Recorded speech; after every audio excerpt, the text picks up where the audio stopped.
down with BCP? The following content is intended for a mature audience, only viewer discretion is strongly advised.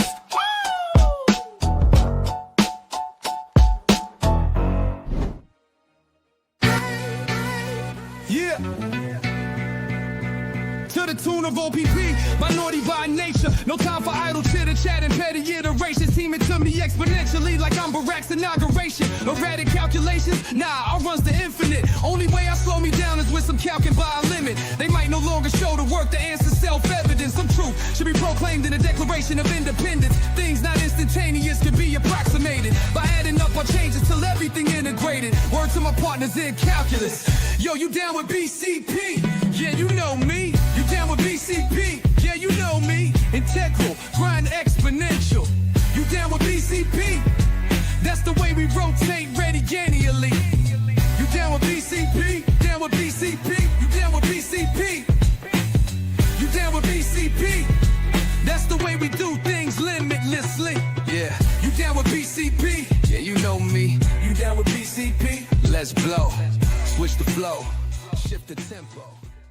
You down with BCP? Down with BCP? You down with BCP? You down with BCP? That's the way we do things limitlessly. Yeah, you down with BCP? Yeah, you know me. You down with BCP? Let's blow. Switch the flow. Shift the tempo. Tempo. You know, what's up, Foster? Are you okay? Everything going okay over there, man? We missed you last week. Last week, have I seen you guys in like a month? It feels like 2. It feels like a long time, man. Yeah, just some things happening that you don't expect, and I haven't been staying up this late. Right before the show, I kid you not, I start falling asleep around 6:30. I'm exhausted with all this crap. The 700s are kicking up to you, huh? Yeah. Whoa, what the hell? Yeah, that was our audience. I thought that was funny. I appreciate that. Here's the deal, though, bro. You got to leave the coffin lid open when you're taking a nap. You know what I mean? Got to leave the coffin lid open when you're taking a nap. Keep the lights on. Now it's so early, even with the time change, I'm still getting lights. So I always close the damn thing. Thought I was going to be okay this year, but just another year. By the way, that beard is looking strong, man. Our playoff beards, they're I want to every day I look in the mirror, I curse you for, you making me do this. Aldo's in the background laughing because I brought this up to him years ago. Let's do a playoff beard.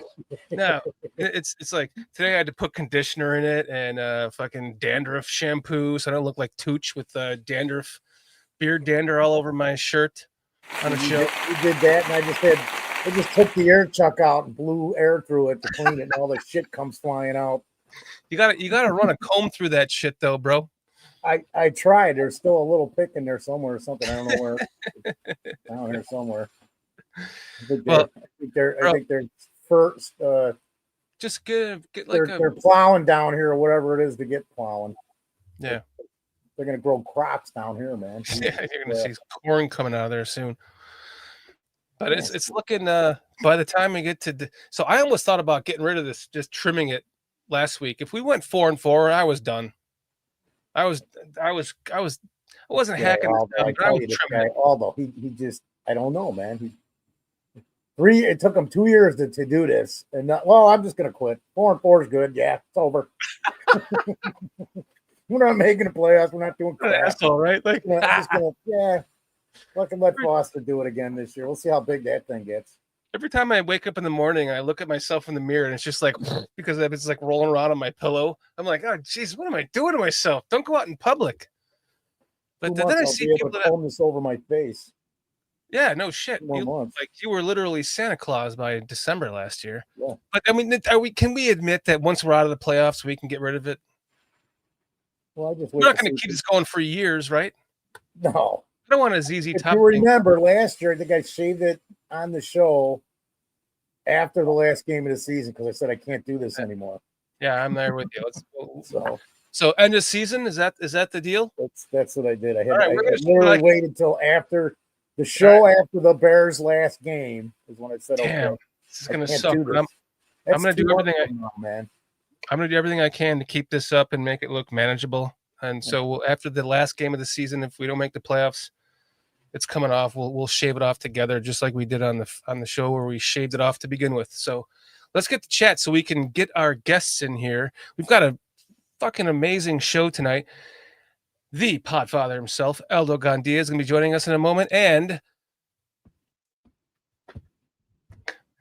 Dan fucking Aguire. Dan fucking Aguire. And then Sriram is going to be joining us again because he couldn't hang out very long last week. And then Sanji and Dan went to the game in Cincinnati, and Sanji's been on the show when Dan and I were doing the last call at Hallis Hall. So quickly, let's get to our chat so we can acknowledge you guys because we love you guys. You guys are amazing. Cliff Victoria, a member. Oh, by the way, for our members, I apologize. I did not post the members' content from last week. I just posted it tonight. It's a good one, and I will post tonight's members only content after the show. I promise you. I apologize for not doing that last time. I don't know where a QC code came from, but Steve Rogers, that's Vitality. That's Carl. Joe Treviso, Armando Lara Jr., Charles Minister Johnson. Charles Johnson. Johnson. Let's do it correctly. Ready? Minister Charles Johnson. He's a baller, man. I hate him though. Like Michigan guy, I can't stand him, man. John S. Antmus. Joe Treviso. I'm sure Patty Lera will be joining us. Armando's lovely wife will be joining us soon, and more will come on the show, I'm sure. Join the chat as we continue along. There's a poll going. Who are you taking a mustache ride on? I'm going to vote for you, just so you get more votes. Oh, look at that. You're winning, bro. You're winning. Who wants a mustache ride from you? They've heard the stories from those Wisconsin ladies. All right, let's. Am I going to vote for me? No. Yeah, let's not waste our guest time anymore. Yeah. We've got Aldo and Dan Aguire are going to be joining us here, and Sanji, who was at the game later, will be joining us. He's running a little bit late, and then obviously Sriram after that. But we have a special little, song that we made as we introduce Aldo and Dan. Let's roll this shit, Carl. What you thought it would be? Aldo. He is our pod father. Bring him on. The most impressive voice. And yo, Sanji, well, we have no choice. But to love you, we love you all. We are all Bears fans and we all stand tall. We are all Bears fans and we love you all. We are all Bears fans and we all stand tall. Aldo, Dan, Sanji, fans be making me wanna be exactly who I am. A Super Bears fan. Yo, a Super Bears fan. Yo, a Super Bears fan. Yo, we are all super fans. Aldo, Dan, Sanji, fans be making me wanna be exactly who I am. A Super Bears fan. A Super Bears fan. Yo, bear down. Oh, enjoy the flow. Yo, enjoy the process, cause the time is now. The time is now. Oh, and by the way, I just gotta know, are you down with BCP? Yeah, you know me, you're down with BCP. Yeah, you know me, you're down with BCP. Yeah, you know me. Yeah, you know me. Me, BCP. BCP. It's good fucking music. Thank you. I wrote it myself. I knew a fucker wrote it. Novice musician.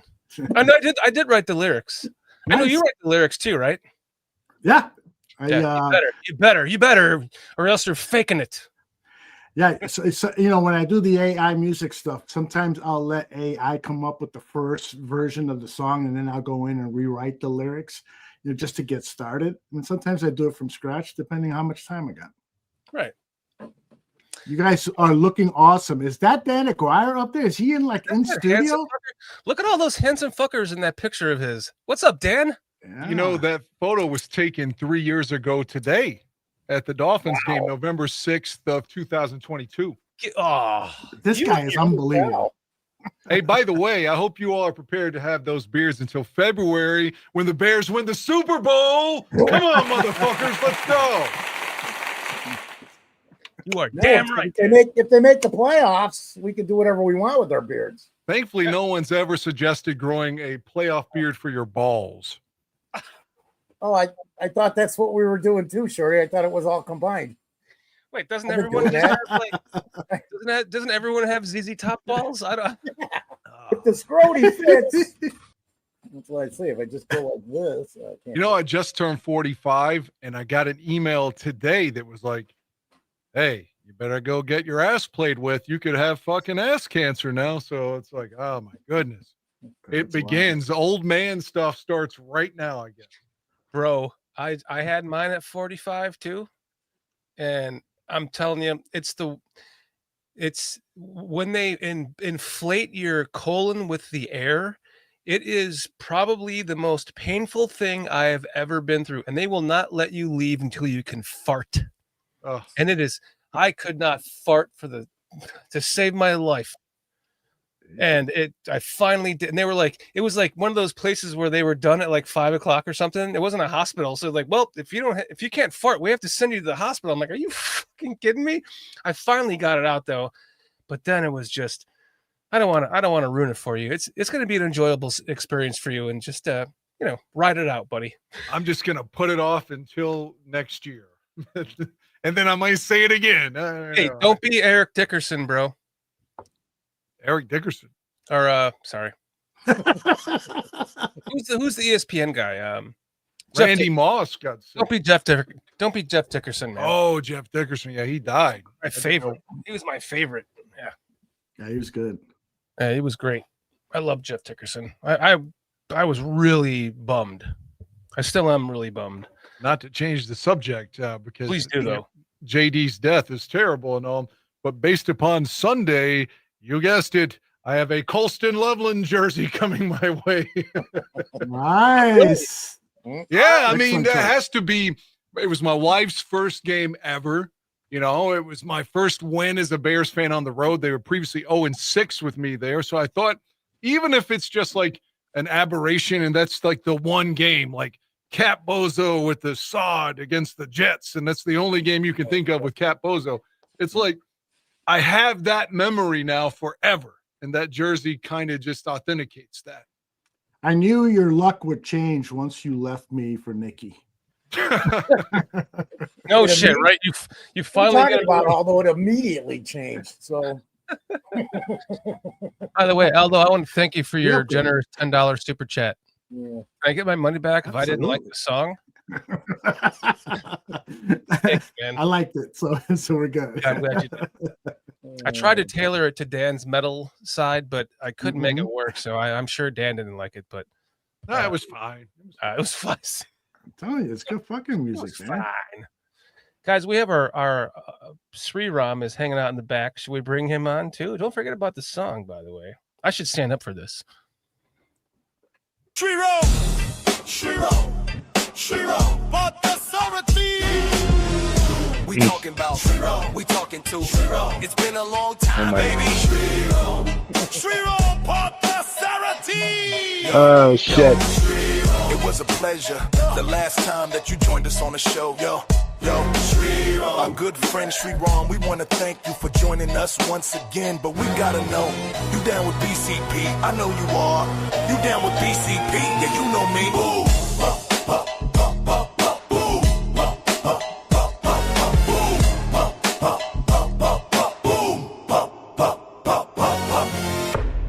One of our favorite guests of all time, Sriram. Thank you for joining us again after last week. Yeah, I know you were having so much fun. You had to leave early, and we was like, "Come back next week." Like, I'll give you your own show, bro. So, like, thanks for joining us again tonight. Good evening to all you gentlemen. This is an honor, man, to be with all of you. Thank you for inviting me back again. Seriously, I know you. There's countless people you all could talk to and bullshit with, but the fact that we clicked so naturally, man, it's more rare than you might think, especially on things that we're passionate about. So thanks so much. And but a couple of things. As that song was playing, you won't believe what I was actually thinking about. What I was actually thinking about was, imagine if the four of us went to a strip club, and instead of like rap music or hip hop music that the dancers were all dancing to, imagine if that was a song that was playing, and instead of strippers, it was just the three of you amazing gentlemen bobbing your heads and raising the roof at a strip club. I don't think I would need a lap dance after that. That would just be, my ego would be so shot to Mars that I'd be completely satisfied. That's a complete honor. I appreciate it. All right, goodbye, everybody. I'm gone. But then I will say one more thing. You mentioned a gentleman named Dan and his metal side. That is where my interest suddenly peaked. Who is Dan, and what is this metal side that I'm hearing about? I was just going to introduce you. So Aldo and Dan, this is Sriram. Aldo is to your and then Dan. He's actually working. He is an amazing, award-winning DJ. Who, Dan, tell him all about yourself, man. He is amazing. I used to do a podcast with Aldo for years called Bare Their Souls, which and still continues. How we started was because of these guys, basically. It continues in its own forum now. Unfortunately, work, I couldn't sustain my appearances. I did 5-6 years or whatever it was with Aldo, and I consider him one of my best friends in the whole world.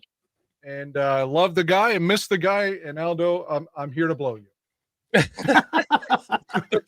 Tell him about. So Dan, he works on the radio. He covers high school football games and stuff, and he's like the voice, like his voice. You can hear his booming voice. Sure. Like, he's a superstar, and him and Aldo were literally the reason I first started watching.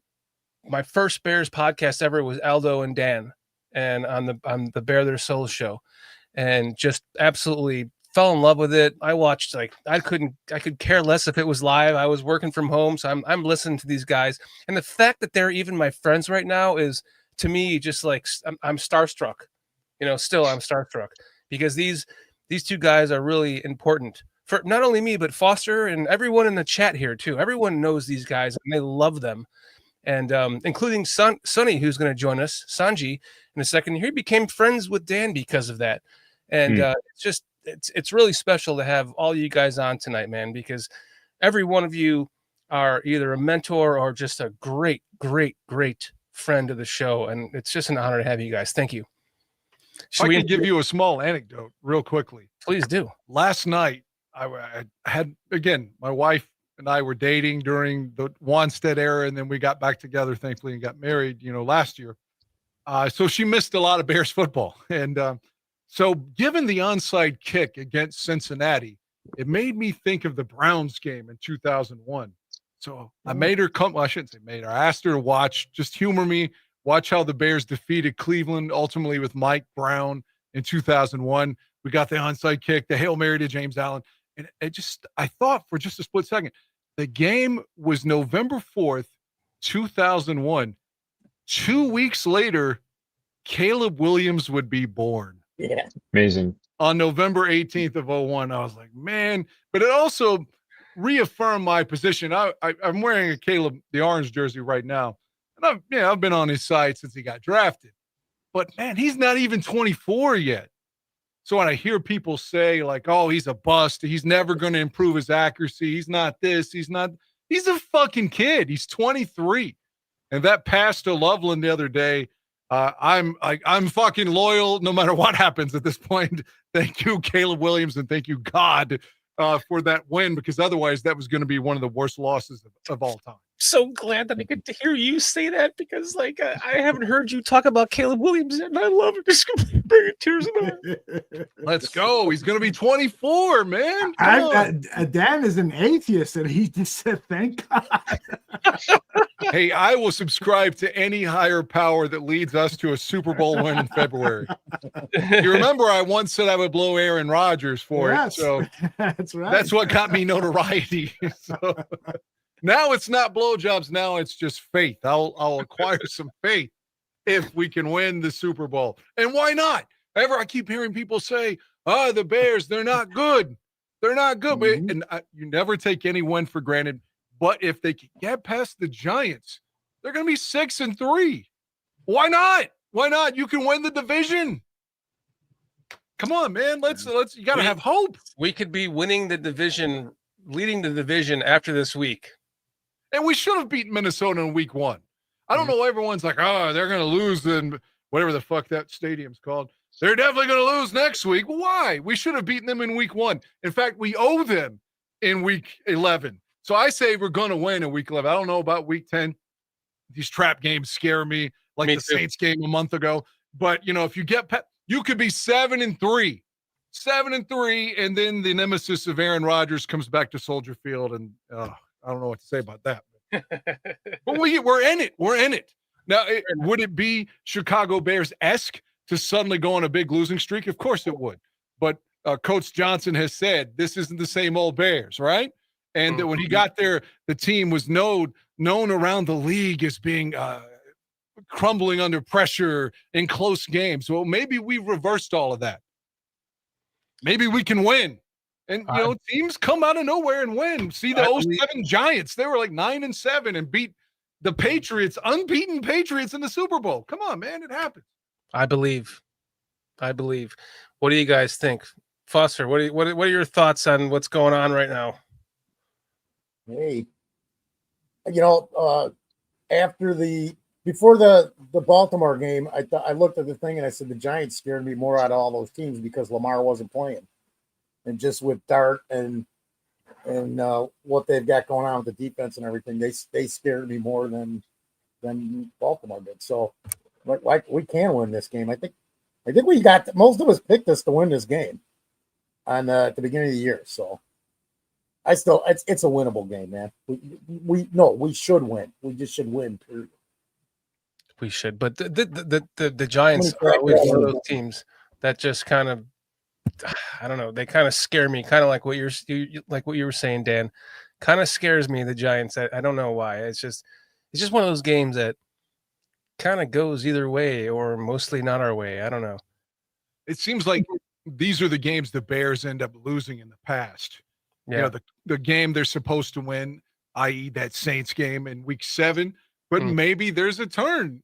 Maybe this is the Bears are better finally. Maybe the Bears do have superior coaching finally and find a way to actually beat a team they're supposed to beat handily. I mean, what if we, wake up Monday morning and look and see that, I mean, we'd all know from Sunday, but let's say the Bears won something like, 28-10, like, just blew them out, man. I mean, that's what I'm looking for. The next step to where, like, man, the Bears can put away teams they're supposed to beat. And then I'm scared about Rodgers coming in. I feel like we owe Minnesota, man. Fuck them. We're going to beat Minnesota. Yeah, I agree. Aldo? Well, the Giants are going to be tough. I don't agree with the comment in the chat that was just up a second ago. I think it was from Relentless Mikey that the Giants don't have anything to combat with us. And Brian Burns leads the NFL in sacks with 11. And, we haven't had an offensive line that we could be 100% faithful with in many, many years. And it looks like this offensive line is getting there. Clearly, the right tackle, Darnell Wright, is starting to play at an all-pro level. The interior of the offensive line, according to some statistician or analytics person, said that those 3 guys in the interior offensive line allowed 0 pressure, 0 sacks, 0 hits on the quarterback, and that's fantastic. But this is going to be the best defensive line the Bears have faced in quite some time. So I'm a little bit worried about that. And, as a fan, I say the trajectory of the team's performance is going up, and we should beat the crap out. But also, as a fan, I'm worried. I'm worried that they could come into Chicago and upset us, because we've seen it happen before. But hopefully Dan is right. Why not us? Did you see that block from the Canadian Eagle where he knocked that motherfucker out of bounds? Yes, Wow. Yep. That was one of his better games too. So maybe the offensive line is going to prevail over the Giants' front seven, because they've got a really good front seven. The coaching staff, the Bears coaching staff was talking about that. So we'll see. But I'm a little concerned, and I'm concerned overall that this team, is lacking. Oh, Aldo's using Greg Gabriel's internet tonight. Superstars. I'm telling you, it's bad. I'm gonna jump off and come back because my internet is misbehaving. Okay? Reset your router, bro. Sriram, Sonny, we will get to you as the last but not forgotten, because we're going around the horn, and then we'll say hello to you. But Sriram, just your thoughts on how the season's going so far. So first, I want to ask, there is still one unanswered question. I will definitely get to my opinion, but you had mentioned Dan and his metal side. I'm so curious about what that was referring to. Let's hear about your metal side. I've gone to just a litany of rock concerts over the years. So most of my shows have been either alternative metal, death metal, etc. So I think that's what he's referring to. So you and I should have a separate conversation sometime, my friend. That's been a love affair of mine since 1992, actually. Wow. Like I said, music is what I do for a living, for at least one of my gigs. So yeah, I mean, definitely. Bro, Sriram, my best friend is coming in tomorrow night for the weekend. Like we should hook up a StreamYard meeting just to hang out, because you can talk to my best friend. He is a fucking death metal head, man. Like that's really all he listens to. That's all he listens to. Interesting. No, that's literally all I've listened to since my first ever metal concert, which was 1993. I want to say I had the pleasure of seeing. Hopefully, you guys have all heard of Glenn Danzig. I got to see Danzig in 1993 at the Riviera. My life was never the same after that, and it just went more and more extreme. So absolutely, I'm all in, Shorty. If you guys do have time and make that happen. I've only gotten to see Danzig live once, but I love Danzig. Danzig 3 and 4 are my favorite of his records. I think Danzig 4 is my favorite. Yes. Dirty Black Summer, one of the greatest songs he's ever written. Dan and Sriram, have you guys heard of Biohazard? Yes, they were at Oscar. Really? I was there. Really?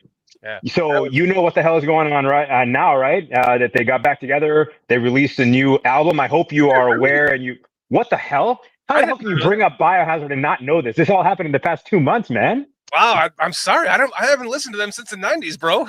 Oh fuck, man. I have things to send you, my friend, because the original 5 got back together and they put out brand new music. Fucking killer. It reminds me of back in the beginning when Urban Discipline came out. You'll be a big fan. All right, you just wasted your Bears time. So Sonny, what's up, my friend? Thanks for hopping in with us tonight, man. You and Dan went to the game this weekend. Like, how are you feeling about this season so far? You know what? At the beginning of the season, if you told me that we would be at this record, I would tell you, like, yeah, I would accept that.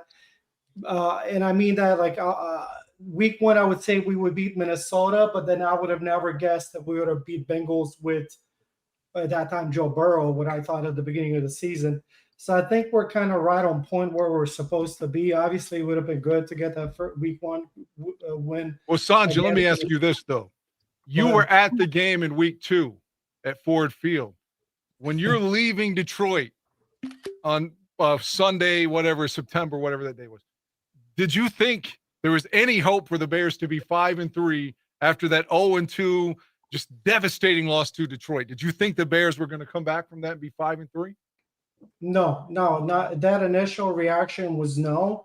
Although I have to tell you that Ben Johnson press conference afterward was something that I've never heard a coach before, Bears coach before, pretty much call out his players and say, you know, he's yet to see a championship quality, their habits in practice. So I think that was really what the original spark that maybe the players needed to hear. I don't know, but to answer your question, no, that original leaving the Ford Field, no, I didn't feel good about it, but it didn't. I would say the coach's press conference kind of piqued my interest what was going to happen, and I think Dallas game was the next one, correct? Yeah, that flea flicker seemed to be the catalyst that turned everything around. I remember Brady's reaction was literally, "Oh my God," when he threw that touchdown. So it seemed like it just suddenly ignited hope. I'm going Barack Obama 07 on you. I mean, yes, we can. That's pretty good, I know, man. Yeah, no, that was special. But you know, I actually listened to you guys from the beginning of the show, and you know, as most of you, you know, you read different news about the Bears. You listen to different podcasts as well, and one thing that I noticed, there's a lot of people that are like I would say doubting the Bears and putting them down, and I hear a lot of like, oh well, you know, you beat Raiders, you know, thanks to a field goal. Oh, you locked out with Commanders with a bad snap. You know, my point that I want to make. Don't kind of like what Ben Johnson said. Like, don't these victories. Think about last year when the Chiefs won 7-8 games in a row, and they were also winning them by like, I don't know, a field goal or someone like fumbled the ball at the last moment. There would always be something happening that like Chiefs just end up being on the other side. That ended up helping them getting to the playoffs. So don't excuse these wins.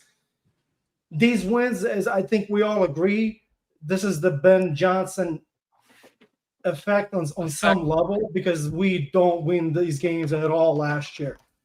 I think he's been holding these players very much on point, treat them pretty much equal when it comes to responsibilities and critique. And it's been a pleasant surprise in Chicago, just the coaching effect, I guess, just the approach, I should say. Mm-hmm. Even when he's talking to the media, you can tell there's just no bullshit. You know what I mean? Like he's telling it as it is. Mm-hmm. It's I don't even know what to say. Like we have a coach, man.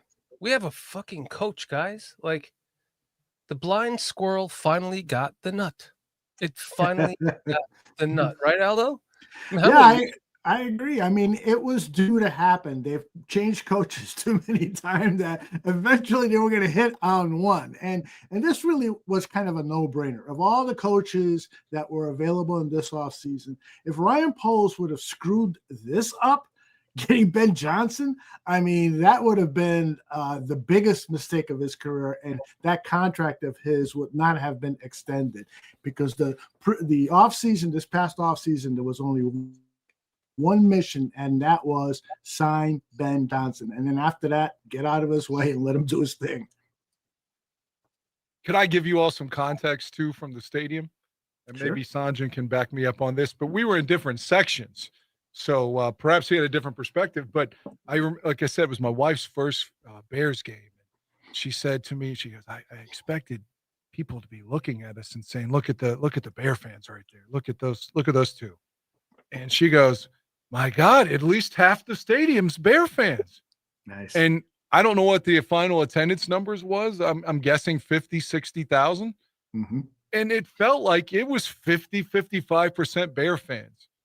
And the entire section I was in was Bear fans. I hugged a guy behind me whom I've never spoken to before this game, probably 10 times on Sunday. because I was surrounded by Bears fans. It was unbelievable. You guys are dating now? We are. Yeah. It was just phenomenal to see all the Bear fans. And I'm telling you, it sounds like a cliche. When Edmonds had the pick six, that in my opinion, and I'm not just saying this because I'm a Bears fan, like the guy, the back that was flaying, touching him was before he dove to get the interception. So I don't know how they overturned that call. But in the stadium, I think everyone's assumption at that moment was that they've gone to TV timeout and we're waiting to come back and kick the extra point, which is something else we need to talk about before this show is over. Well, because the show is titled Special Teams Matters, yeah. But everyone started to leave. And the dude behind me was like, where are you going? Where's everybody going? And I was like, yeah, man, they don't know what it's like to be Bear fans. Why would they leave? Like, they have no, and of course, 15 points in 49 seconds, a 2-point conversion, an onside kick. And you're like, oh no. But I had this confidence when we got the ball back, because I was telling her, I was like, we've got like a minute, we got a timeout. We only need 2. But again, I was internally scared to death that Santos would miss. But it just felt like, okay, we're going to win this. I don't know why I felt that way. And my angle was behind the play because I was in the end zone on the Bears sideline and I was behind it. So, and it was farther down the field. So all I could see was that he caught it and suddenly he's free. I didn't know how he broke free. I still kind of don't know how 3 people missed the tackle there. But for them to score in that moment, that was like one of the most special moments of my entire life to be there at that time. And maybe I'm just saying that because it's so recent. It was Sunday, but we're looking almost a week later and I feel the same way. And leaving the stadium, guys, it was just like we were at a high school and it was homecoming. All these people I don't know. I don't know this man, this woman. It doesn't matter. This guy's black, this guy's white, this guy's Latino. There was none of that shit. We were all Bear fans. And leaving that stadium, everyone was like, go Bears, bear down. You're getting fist bumps, hugs, handshakes from, again, thousands of people you don't even know. It was such a special moment in my life. Amazing. That was the game to be at, man. Like, you were at that game, bro. Like, if that game was a loss, it would have gone down in history as that loss, but we won it. Like the Hail Mary last year. Yeah, exactly. And you were there for the win. Sriram, I want to ask you, like, how do you, like, I was watching that game too, and noticing just, wow, it seems like it's a home game. Like, you could hear them when the Bengals were on offense, the chants coming out, the crowd making it loud so they could fuck up the offense. What did you think about that when you were watching it? We definitely heard it on the broadcast as well, Dan. I think you mentioned 50-50. That is absolutely the same feeling that I got. And it reminded me of how lucky we are that we are not just Bears fans, but Chicago fans in general, because there are, honestly, and this is not, I don't think I'm exaggerating here. There are 3 teams in Chicago that exhibit that phenomenon, and they are the Bears, Bulls, and Cubs. Anywhere we go in the country, there is going to be not only contingencies of Cub fans, but for, like in LA, for example, there are bars dedicated to broadcasting and celebrating the Cubs. And the Bulls, thanks to one gentleman, the first name Michael, the entire world knows who the hell we are. And they still cheer for us to this day, all thanks to him. And then, of course, last but not least, the Bears, we, for whatever reason, because if it was starting with the image of Butkus and how that's been an indelible energy that is felt whenever you see him, whenever you watch his slow-mo highlights and their broadcasts throughout the country, something is very magnetic about the aura of the Chicago Bears. Can't even explain why. Doesn't matter even if we suck, even if I'm going to throw out some obscure names here, even when Will Fuhrer and Ken Mistroli were our quarterbacks in the 90s when we couldn't actually figure out how to complete a forward pass, I guarantee the attendance and the TV viewership were still better than half the league for whatever unknown reason. So I wasn't surprised with what we saw, Dan, and at least heard on the broadcast on Sunday. Here is what I will say, because Dan had referenced the 2001 season. I sense something distinctly different between then and now. That we were what 13-3 that year, yeah, if I'm not mistaken, in 2001. Until Hugh Douglas ended our season by destroying Jim Miller, if I remember correctly. That is also correct, but I thought Matthews led the comebacks against San Francisco and Cleveland. He did, so sir. When he came in, I was like, all right, we got this. There's a punch hole mark in a door somewhere in a condo in Round Lake, Illinois right now because of that game. Absolutely, man. Absolutely. So that team, our strength was not what this year's strength is. Our strength, if we're being honest, was first level of the defense, second level of the defense. It was Urlacher, I'm pretty sure it was Holdman and Rosie Colvin, and then Washington, Traylor, and then Philip Daniels. Those were already vested veterans. I do not believe, unfortunately, that run was going to last, even if we did go further in the playoffs. This is very, very different because what we have achieved so far this year in 8 games, if I'm being brutally honest, is with, we'll call it 15% of an actual pass rush. I don't know any teams that can pull off the number of wins we've had this year, and the Giants are a great example. Brian Burns is one, Thibodeau is another. Abdul Carter has yet to even be unleashed. I don't think he's done anything yet, but I am guessing that's just a matter of time before he starts destroying people. But we don't have that, and yet we have built something that's very, very different, I believe, with what everyone, Sonny, has also alluded to. What Ben Johnson has built is an actual sustainable culture where losing or the prospect of losing is unacceptable. There is no, all right, we'll get him next week, at least until the clock hits 4 zeros. Up until that moment, what he has shown is he's able to actually change how players think. Because these same players, they were on other teams that probably didn't play like this and never say die all the way to the end. Seriously. Definitely not old Bears teams over these past X number of years. So the culture is no joke. I don't think that is no longer a generalized statement that people make just because somebody is temporarily going on a winning streak. We will still have our downs, I believe. But I love this guy.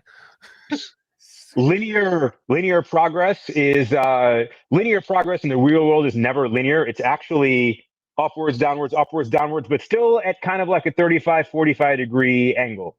So that's what we're seeing right now. The next thing is, for me, this Sunday especially, our defensive front four. That is what I'm most enthusiastic about seeing. Not from the trade we made, but if Booker, with now 1 game of conditioning, where he goes next this coming Sunday, does his energy and winning his one-on-ones divert probably some overly spent attention to Montez, which means he may have a chance to free up and start winning more one-on-ones and start terrorizing, hopefully, Jackson Dart like he did 2 years ago when we traded for him. That is what I'm most curious to see this Sunday. And I'll be, even if we, let's just say, worst case scenario, we don't win, if our defensive line actually starts wreaking havoc with actual pressures, like I'm not asking for Brian Burns' 18% pressure rate, but if Booker and Montez at least get a 12 or 13% pressure rate, and we make life very, very, very difficult for the Giants offense, not only will I consider that progress, win or lose, but that will, for me, exponentially increase the odds of this maybe being a lower scoring game than we might think. I'd love to see Grady Jarrett step up and have a game too. Yes, please. That'd be nice. That Montez over the last 3-4 games, he's been playing at a much higher level. In fact, he's got 3 sacks in the last 3 games. And so yes. I'm encouraged by what I'm seeing out of Montez. And I think that Booker, the speed rush that he can bring to the table is really going to help this team. But what I would like to see most of all is that interior pass rush improve, because that's the biggest thing that can help the outside pass rushers. And also every quarterback will tell you what I need most is to step up in the pocket. And if that pocket is clogged by those defensive tackles, then I got to run some problems. So, Grady Jarrett, like Dan Aguire said, hopefully he can overcome this injury issue that he has. Jervon Dexter, who I predicted was going to have a superstar season, but is not having one. Deo was doing pretty well with the inside pass rush, but now he's lost to injury. Who else are the defensive tackles? And Billings is starting to look like Ironhead Hayward in '93 with the Bears. Like, Billings is so big now that my wife thinks she's married to a sex symbol. She's like, look at your abs compared to 9'7" over there. Yeah, Billings. What's going on with that dude? He added weight at the request of the Bears, and I think it's backfired on them. He looks too slow now, so that's probably part of the issue with Billings. Foster, let me ask you, do you think it's helped them improve the push against the run, at least the fact that he has put on weight? Do you think that's a direct correlation between their improvement against at least inside runs? Yeah. I'm not an expert in physics, but if you've got wider mass there in the middle, it's going to be some beneficial if you want to stop something from going past you. So absolutely, that's his strength. But Billings, the Billings that I saw in his time with the Bears, also was able to provide some pass rush help. Not that he got sacks, but he did get pressures. He did help to collapse the pocket and so forth. And he's not doing that this year, but definitely his number one priority, because he is out there primarily on running downs, and that's his primarily responsibility. So I agree with you. Yeah. His jersey's a size 66. There's no doubt about it. Ooh, that used to be the size of your waist, right, Dan? No, my waist size has always been 40, and I'm down to 38 now. Thank you. Very good. All right. Shit, you're less than me. Jeez. I want to point out, too, because he made a Will Ferrell reference, and I've said this on Bare Their Souls 100 times to Aldo.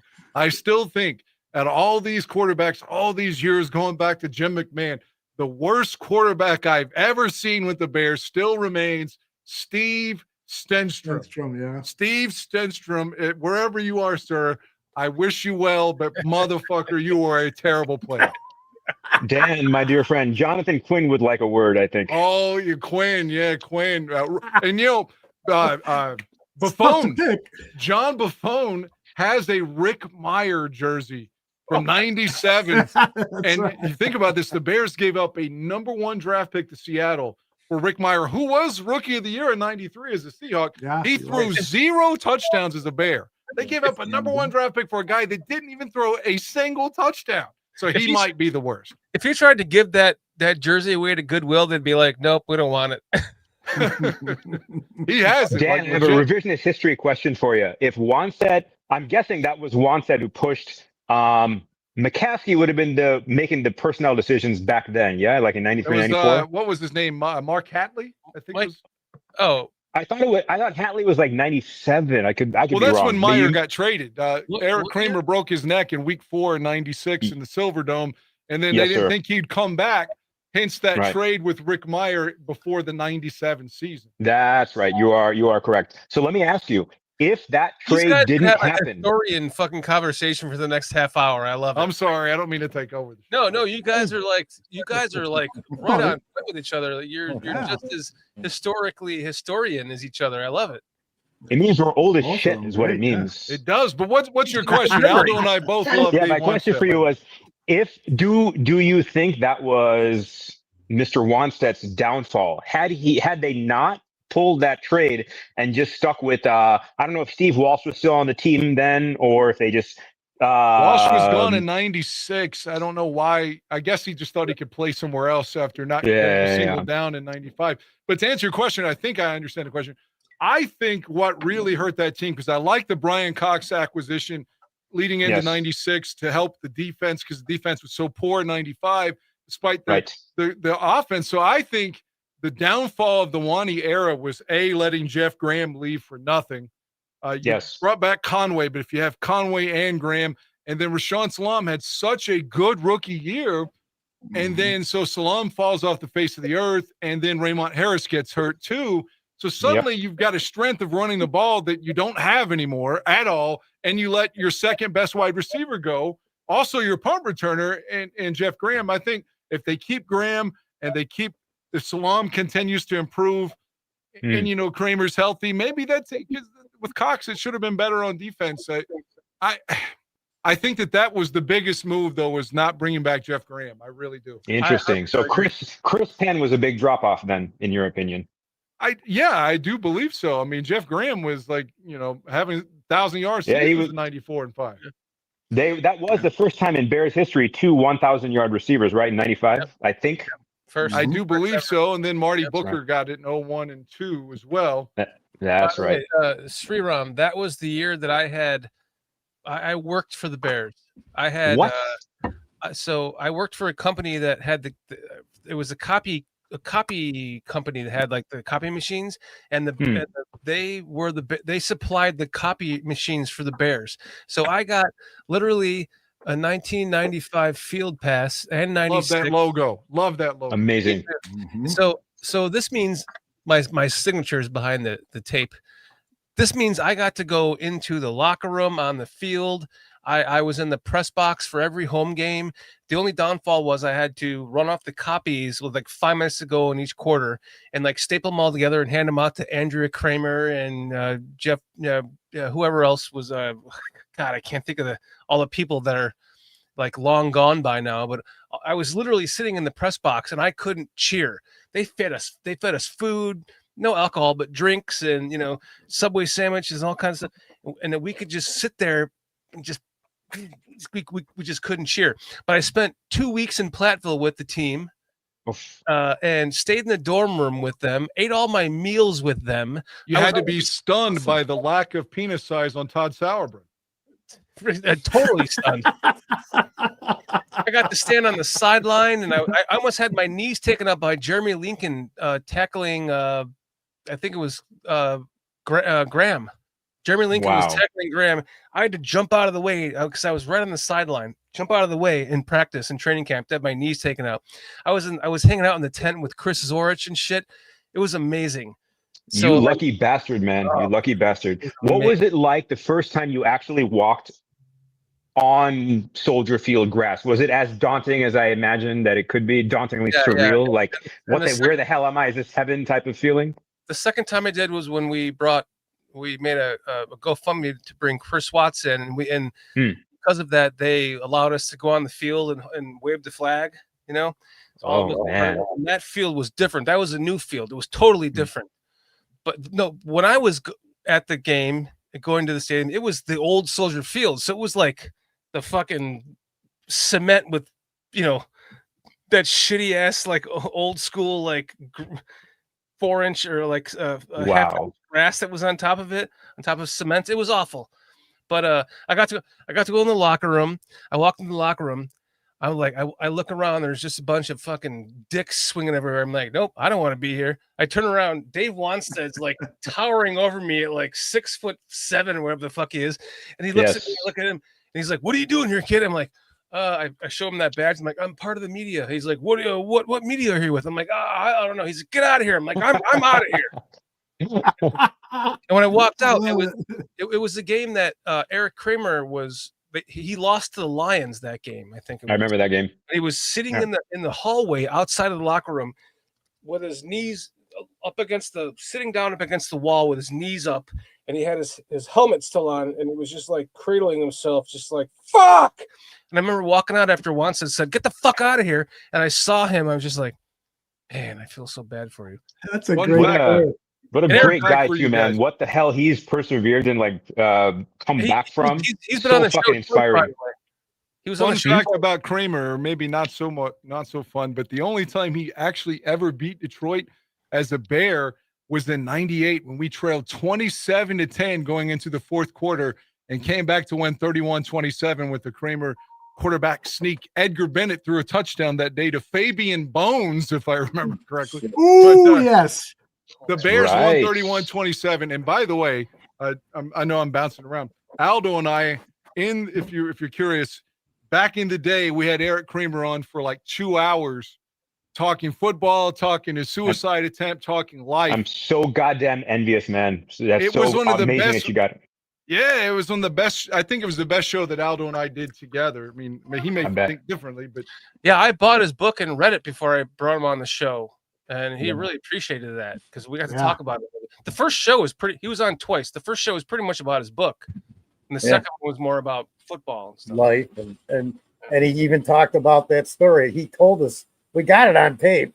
He told us what he was thinking when Shorty walked by and he saw him like this because he remembered it. Wow. So there's a good tidbit from that second Eric Kramer show about just that little story in itself. Yeah. So to give you my context on why I mentioned how amazing I thought he was, I learned how to play basketball, not by going to like basketball camp and stuff. I learned by videotaping the 90, 91, and 92 Bulls season and watching them on VHS in slow motion. I learned how to actually dribble, shoot, pass, play defense by watching Michael and Scotty on slow motion for 3 years. I learned how to throw a football because of Eric Kramer in the same context. He literally was my teacher, and I learned how to play football because of him. Wow. How cool is that? So I'm really happy that you guys got to spend time with somebody who still to this day is a legend to me for us Bears. yeah, I got the coolest thing selfishly was that, because I'd asked Kramer, like, as a former athlete, do you still have like your jerseys and things? Do you care about any of that stuff? He says, I've got all of that, but I didn't. He said, his son that lived, obviously the one gentleman didn't make it, suicide, overdose, what have you. He said, but the one kid, I think his name was Dylan, that survived, didn't get to see him play. So I was here I am making DVDs of the original games that Eric Kramer played in and mailing them to Eric Kramer, which was pretty You must fucking have felt awesome. so proud to do that, man. Honestly, for what you were helping do. It was surreal, and he thanked me. He emailed me when he got them, and I don't know if he watched them. I even sent him some Lions. I even sent him when he was a replacement player in '87. That's I think right. he was That's with right. The Falcons, I guess. So I sent him a myriad of games. And that's when in '87 we were led by the legendary Mike Hohensee as our starting quarterback and Leke Hemule as our starting running back, if I'm not mistaken. That's what it was. Wow. Listen, I feel like I haven't heard enough of Foster talk tonight, or Son, or Sonny, or Aldo. Sorry. No, I love you guys, man. You guys are fucking I definitely awesome. want to hear Sanjin's stories from Sunday, and he looks like the actor Kevin Kline sitting there right now, like from A Fish Called Wanda. He is a handsome dude, isn't he? Foster, I need to hear your voice for a second, man. Please let me what do you back to the original question? How are we feeling? Yeah, I missed you. We all missed you last week. How are you feeling about how we're looking so far? I'm pretty much. All right, Aldo, it's your turn. It's go back to the first show before the season started. We broke down the games, man. We're kind of where I think I'm almost exactly record wise where we said we'd be. Maybe not the games because there was a couple games that I got flip flopped there, but I wanted to really go back to where Aldo was going because I think the Bears can win this game. But the thing is, the Giants do got a lot of talent, and then people are like, "Oh, they lost Scannable." I'm like, "Well, they also got Singletary, and they got who is it, Tracy? They've got backs. They've got a couple receivers left, even with a couple of their big dogs missing. So it ain't going to be a cakewalk this game." You do have us exactly at 4-3, buddy. Yeah, what is it? I got the Vikings game wrong and the Redskins game. I think yeah. The record is still right. It doesn't matter. It's just this. It's this team, and I think a couple of you guys touch base on it. It is something feels different that I haven't felt since sometime in the Lovey, because I myself too, and how many of you guys actually thought, "Oh, here we go, we're gonna blow this fucking game"? Because I said it. I was sitting right here going, We just fucking lost that game, and I'm like, oh, let's play the prevent defense. That'll prevent us from winning. We do that every year. And sure enough, 2 touchdowns, and then not letting the ball go 10 fucking yards. We're talking about special teams because special teams were terrible. Terrible. So not letting the ball go 10 yards and then you touch it with your foot after it's at like 8.5 yards. How does that even happen? How does that even happen? That's one of the coaching aspects. I mean, the coaching is by far, this is the best coaching staff we've had. I don't know, maybe in my entire lifetime. I'd have to take a serious look at it. Easily. Foster, if you're Ben Johnson, Foster, do you make a change at special teams coordinator this offseason? What do you think? I wouldn't. I know it's just one bad game, but what would you do? Because I'm not in the building. I have to sit there and be involved in it because we don't know exactly what's going on behind them closed doors. Probably not. Everybody's saying, "Oh, let's do it now," and I'm like, "Now would be the dumbest time in the world to make a change." Yeah, I just, think just fix it. Just fix it. Go ahead.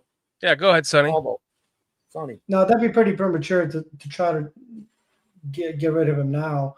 But yeah, if things continue to be the way they are, then yeah, at the end of the season, sure. But I think the guy can fix it. You know,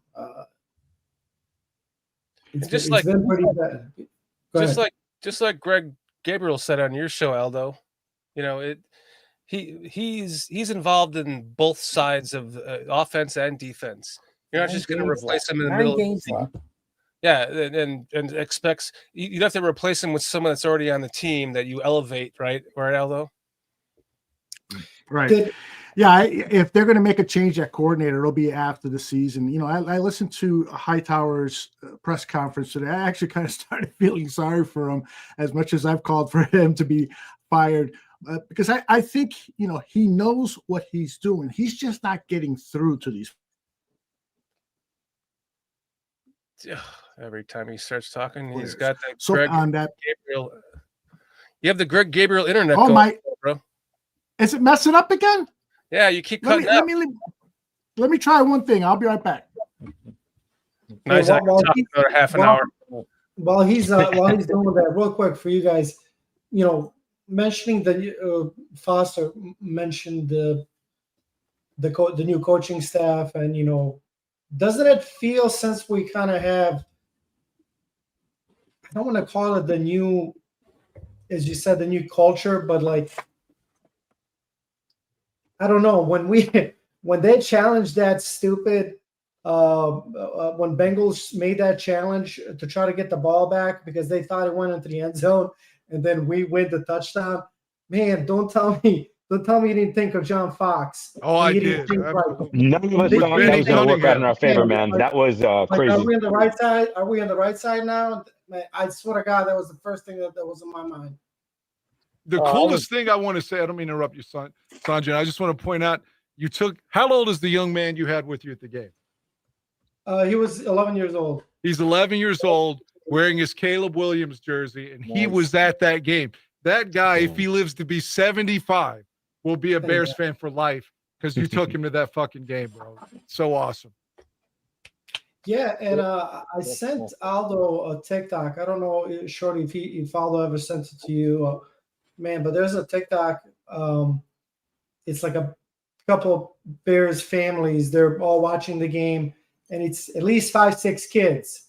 And one of the adults starts chanting like, Caleb, Caleb. And all the kids are starting to chant Caleb, Caleb, right on that last drive where he throws the touchdown 58 yards to Loveland. And like the kids are losing their mind. And like you said, Dan, all I can see is like, damn, that's the future right there. It was such a cool moment. Just the view, though, we had cool there, yeah. And being behind the play. What'd you say? I was saying that both of us, I believe, I can speak for you too. I think we were both behind the play as it unfolded. Yeah. Yes. It's the opposite of every viewpoint I've seen on highlights subsequent to that. So I wish we could get that angle that where we were at the stadium. Where were you guys sitting? From where Loveland scored, I was on the Bears sideline. Oh man, nice. Yeah, I was at the. We were sitting at the 236 section. I don't know, or 235 if that helps. I don't know for the Paycor Stadium seating, but that's like kind of like the behind the visitors a little bit to the side. But yeah, excellent shot, man. Nice, man. I did send that video. You requested that we show tonight. Yeah. Carl. So, Carl, if you have it, why don't you play it now? Sonny, do you want to lead up into it and explain again what transpired in this video? Yeah, I don't know. I mean, honestly, I shout out to the family, whoever posted that video. But it looks like it's a group of friends. They're all, it seems to be Bears fans. They're all, in somebody's maybe basement or whatever. They're watching the Bears game. And it's that last drive where the Caleb's about to, take a snap, pass it to Loveland, and it's a touchdown. And as I mentioned, everyone's nervous. Everyone's standing. The kids are in front of the TV. Like they're not tall enough, so they can stand in front of the TV. Mm-hmm. And the adults are like, one of the adults starts chanting, Caleb, and then the kids just take over. And in that moment, like he's snapping the ball, and like as Dan mentioned to me, Bodie, he's gonna be Caleb fan for life. And I hope we have a segment at one point, Shorty, to just talk about Caleb. I think there's a lot of fan base that's just undeservingly very much nailing the kid for no reason. I think.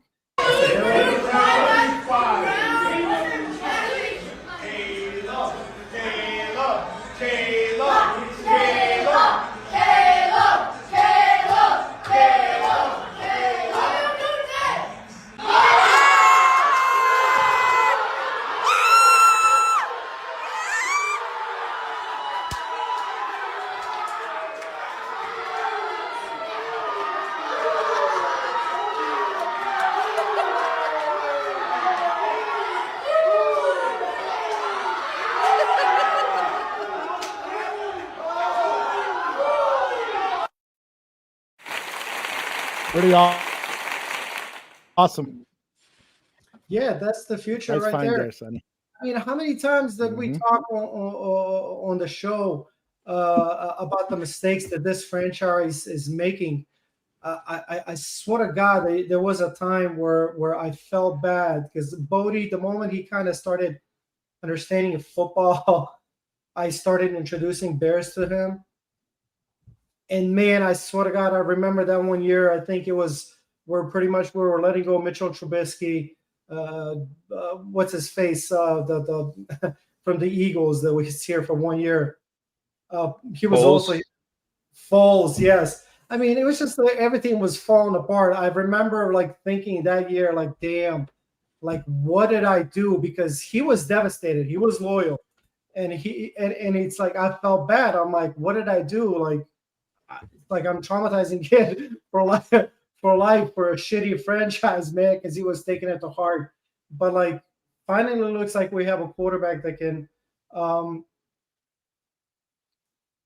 lead us into a victory, man. Like how many drives did we prior to Caleb? How many quarterbacks did we have that could put a winning drive together? Not many. And McMahon was the one guy that I actually think about that could be counted on during clutch time. But since McMahon, I can't think of too many, like you said. I was telling Shorty, I didn't watch Bears since I started watching Bears in Jay Cutler era and up.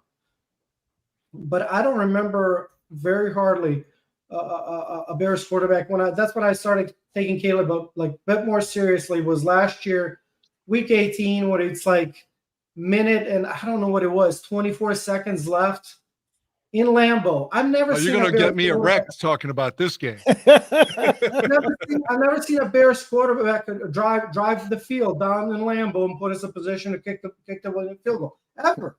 So it's like, damn. And we did it, and he did it in Soldier Field too, but we missed the damn kick. So it's like, man, give this kid, he's still learning. It's like everyone wants him to have that year 2 that Patrick Mahomes had in 2018, where he just lit up the league. And I think the Bears, we have this PTSD from Mitchell Trubisky and Justin Fields, where it's like everyone said, this guy's gonna believe it. This guy's the real deal.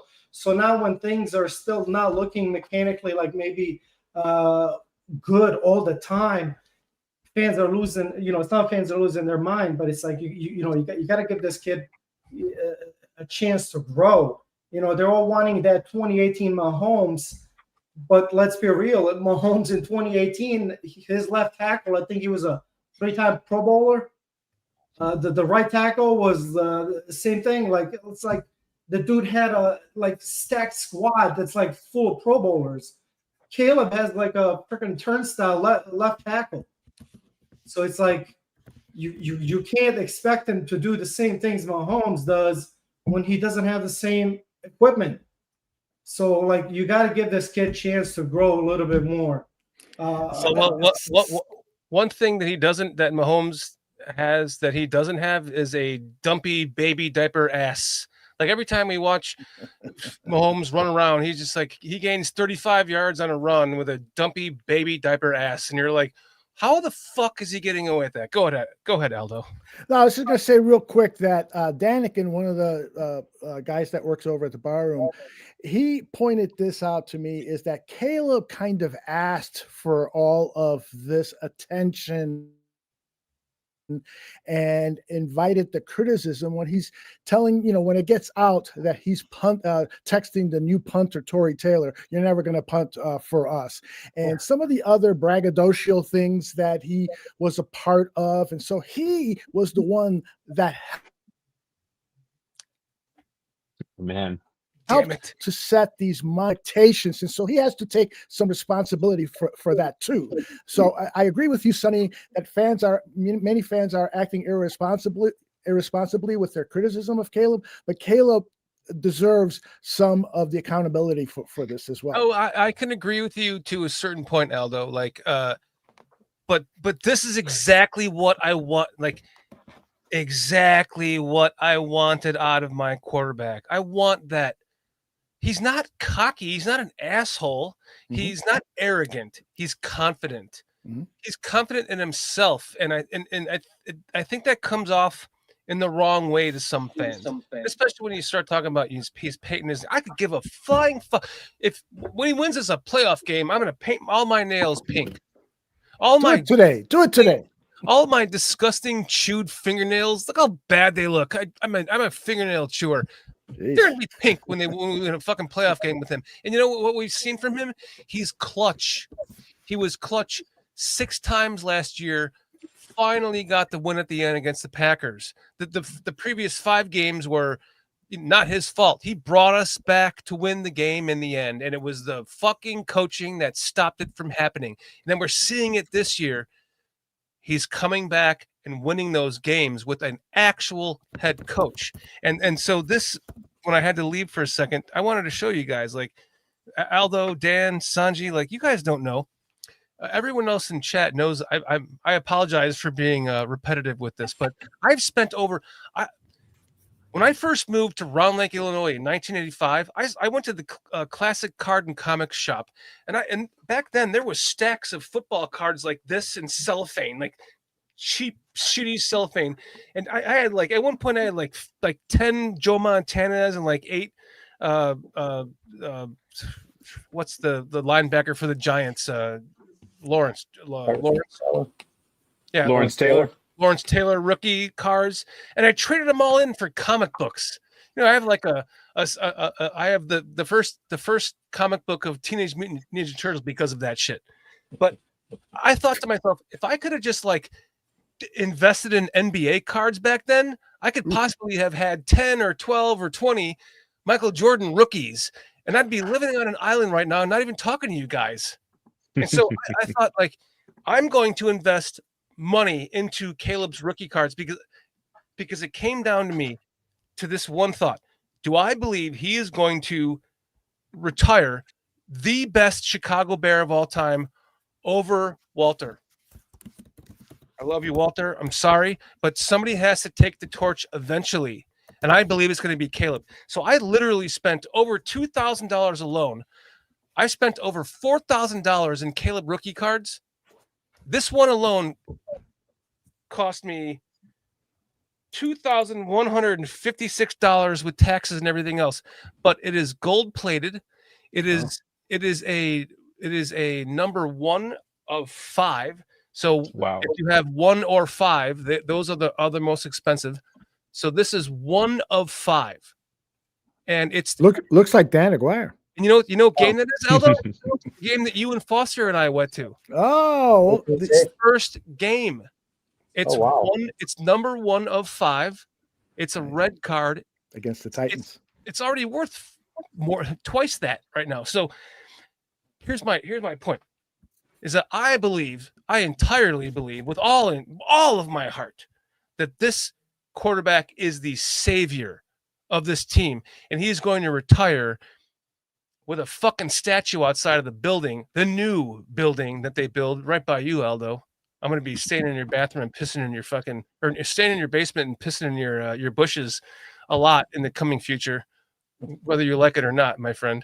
He's all frozen now. Shit, can't even see his reaction. Don't tell him that you moved yet, Aldo. Yeah, but yeah. I truly believe that, and to see him, he's done all the comebacks last year. He was not rewarded. He's done all the comebacks this year. He's being rewarded for those comebacks. And last game was like the perfect example, right? Coaching matters. And the title of the show is Special Teams Matters, which is, Ben Johnson overcame the special teams difficulties. That's a fucking superstar move from your head coach. And when Caleb said in that press conference afterwards that they were looking for that, Ben was looking for that coverage, the cover 2 the whole game for that level and catch, and he finally got it right when it mattered the most. And Caleb says, "It's great to have a coach like that." That means everything, and that's going to turn this $2,000. By the way, it's gold plated. It's literally. It's hermetically sealed, and it's that thick, and it's gold plated. This card is going to be. I probably will never sell it. I'll sell all the other ones, but not this one until I'm like 90 and I have no one to give my money to, and I'll sell it for like $1 million, and I'll just give it to somebody. I'll donate. No, you can with those cards. You can buy that island you were talking about. Well, I'll be 90 years old when it's worth that much money, and I'll still be around, Shorty. I'll give it to Foster. That's all. I'm just saying, like little bit of history here. Actually, I looked over and the screen said that DJ Harvey has caught a touchdown pass in 3 games in a row, and the last time that happened, as a running back for Denver, was Gale Sayers in 1965. Wait, for the Thursday night game tonight? Yeah. It just was on the screen. Last time anybody in the NFL, a running back ever in the NFL, caught a touchdown pass in 3 games in a row was Gale Sayers till tonight. As we are sitting here talking, this is history while we're talking. So. Wow, that's amazing.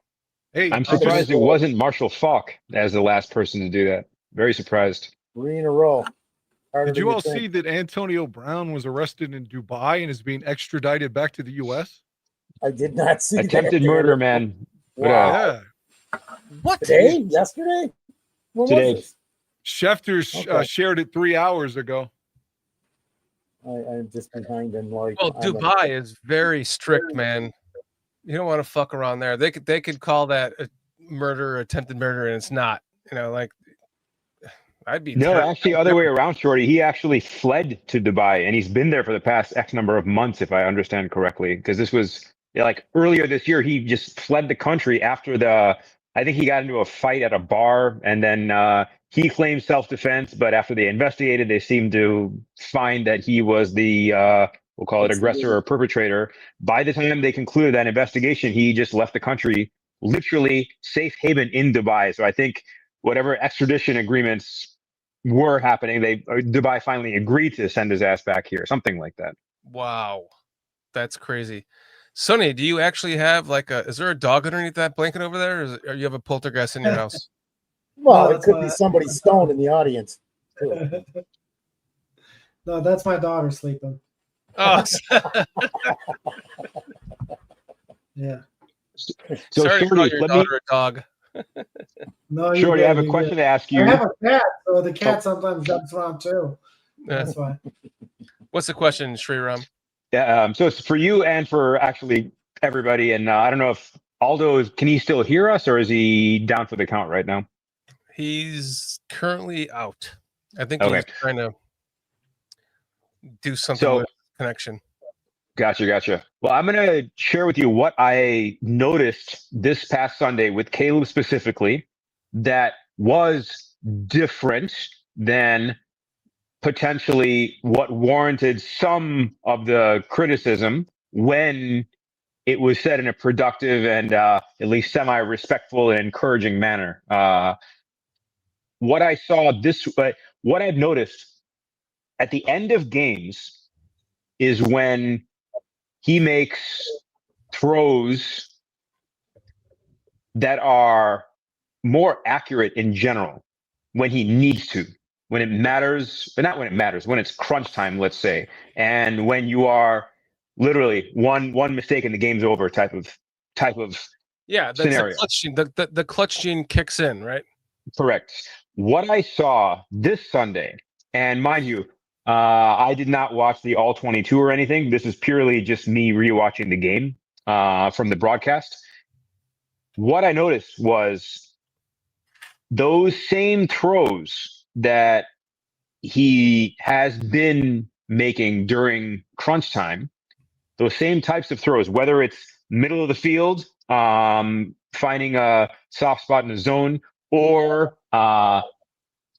like shorter mid-range fade routes, back shoulder type throws that he did not either attempt as often in previous games during the regular portion of the game, we'll call it, and only attempted during crunch time. I saw more of those this past Sunday. So one throw that I appreciated big time was I don't know if it was the near the end of the second quarter or if it was the first drive in the third quarter, around that time frame. It was a back shoulder throw he made to DJ that actually, I think it was the refs actually reviewed it to see if DJ actually got both feet in bounds when he possessed the ball.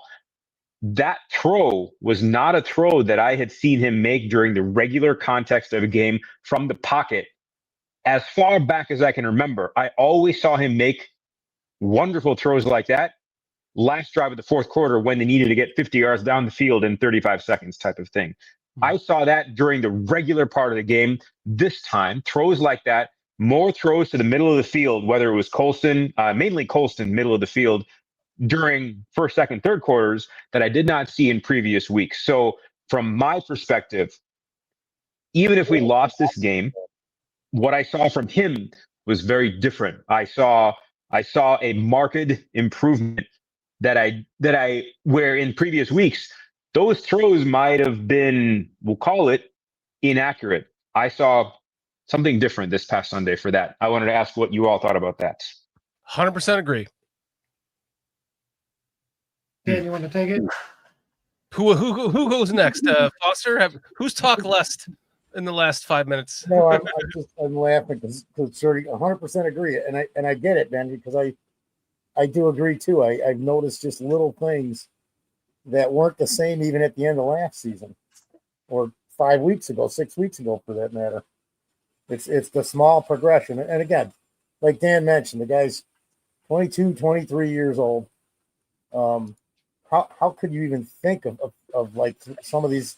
I see people calling for him saying he's no good already.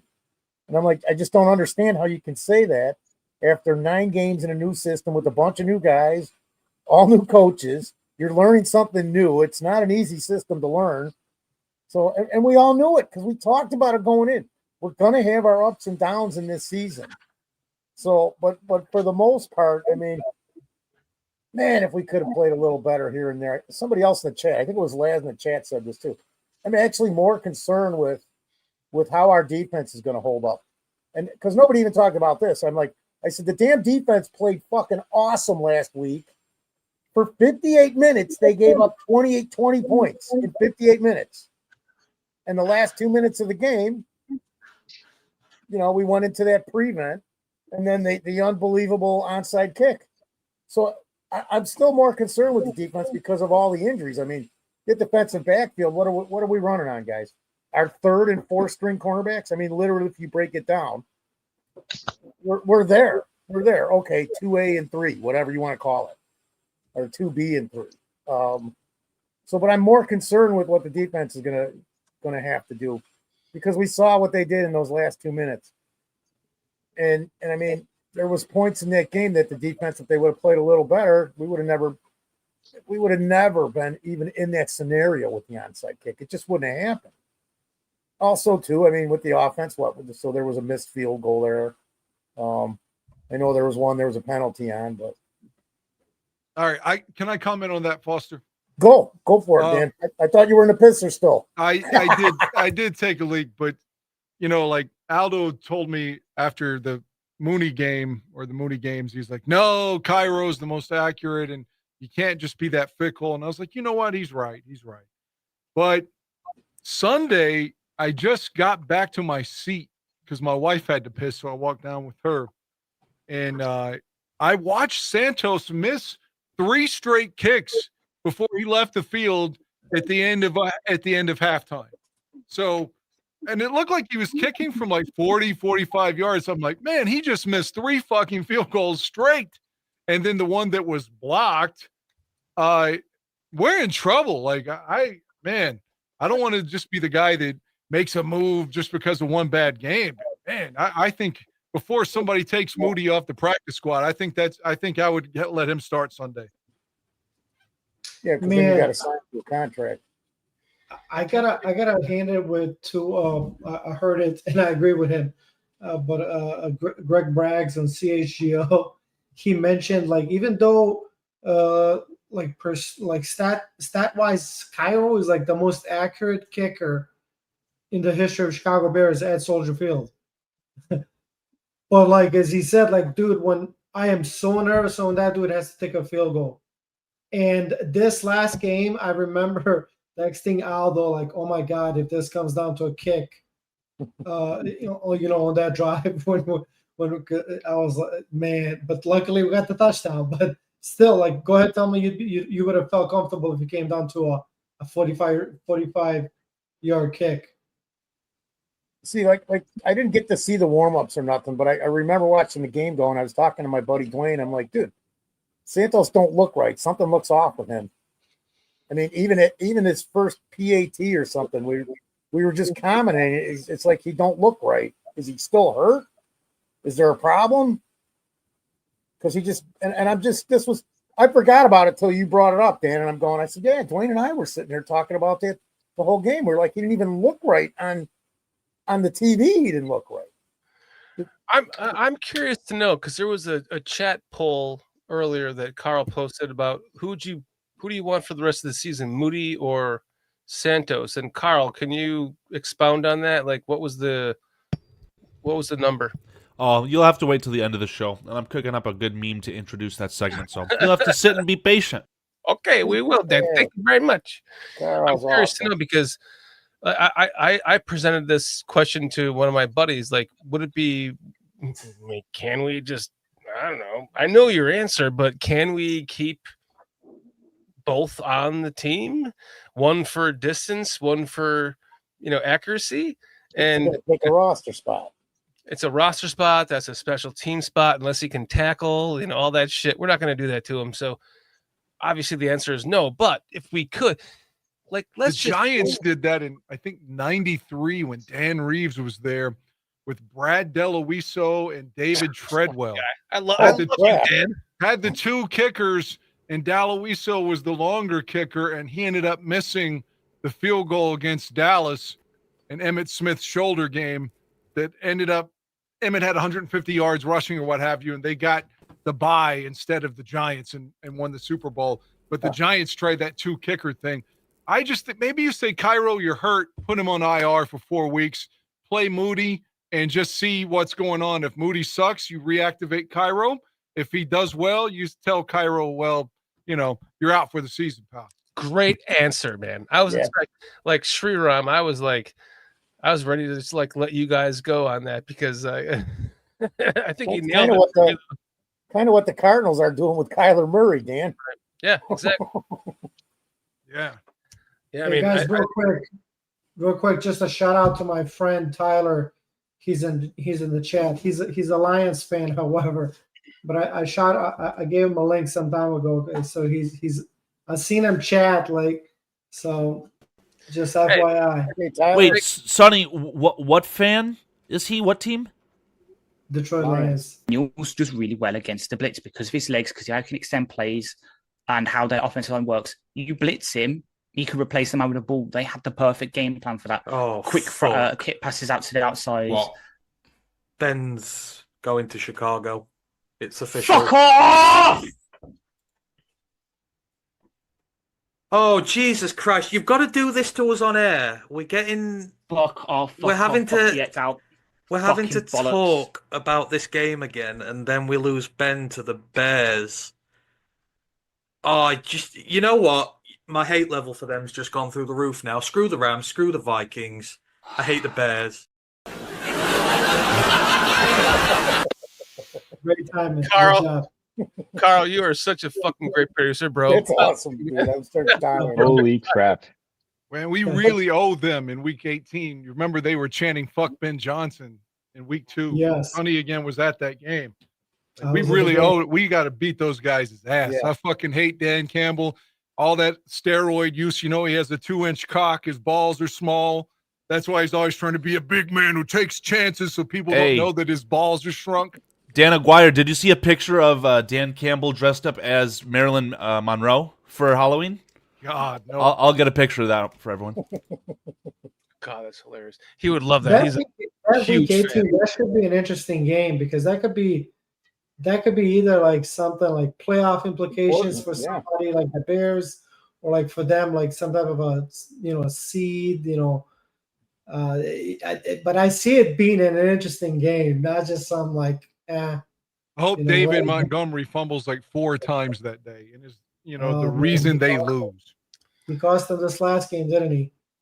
Fucking hate ask, David Montgomery. I hate Dan Campbell. I never hated the Lions before. I always thought of them as like kind of our cousins or something. Like they lose all the time. Me We too. lose all So the time. you actually hate them because of their I great- hate them because of Dan fucking Campbell. Like, we're gonna bite people's legs off and all these crazy things that he says. Because again, he's out of his mind on steroids, allegedly. It's caffeine abuse, no doubt. But yeah, the guy's a schmuck. No, let's talk about that in a second. But was this from you, Sanji? No, I don't know who said that. What? I uploaded the video from Sanji. It's in there. I thought you were playing that. No, what? This is an Instagram post of Dan Campbell dressed up as Marilyn Monroe. I didn't know if that was from Sanji or not because Why the fuck would he upload that? I have no fucking idea. I uploaded the video that Sanji wanted us to play, so it's in there. I thought you were going to play that. That was already up. Like, we already went over that, man. You were probably sitting down to take a piss, bro. I was taking a piss. I was sitting down to take a piss. You're right. You're killing me, man. Let's not kill Foster. I apologize, Foster. I'm not. I got the coffin handy. That was a joke. Wait, did you quit smoking, by the way? No, I'm just like down the nil. I see you with the sucker in your hand earlier in the show. I was wondering. Oh, there you go. Well, that's actually what happened the first time I was sitting there. And you ever get one of these lollipops and the juice kind of goes into your lungs? So I started choking on the damn lollipop from inhaling. It's not a cigarette; it's a lollipop, huh? Right. Something's gonna kill me. Just keep that coffin closed whenever you can, man. It'll help you regenerate. Did Aldo tap out? Is he gone? For now, yeah. I guess he. I think he said, "Fuck off, guys." I feel bad. I love Aldo. I want him on the show. But who's the last person to talk the least? Let's go around the horn to you. Sanji. You were talking about your friend in the chat. We usually got a bunch of Lions fans in here, at least 1 or 2 every week.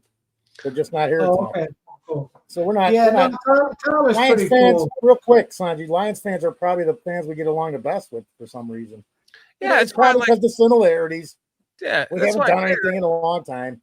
I was rooting for him, Dan, last year. I Me like too. once we Not were out, me. I was rooting for them to win the Super Bowl, bro. And then I was actually disappointed that they lost in the first round. I don't Jaden Daniels at all. And I don't want to sit around and say I'm happy he's gotten hurt, but fuck him. I got tired of hearing about how like we should have drafted him. Then that Hail Mary game, I didn't want him to win either. But I was like, if Detroit loses, and then maybe Philly will beat them by 77, and that proved to be true. So I took that as something to clap about.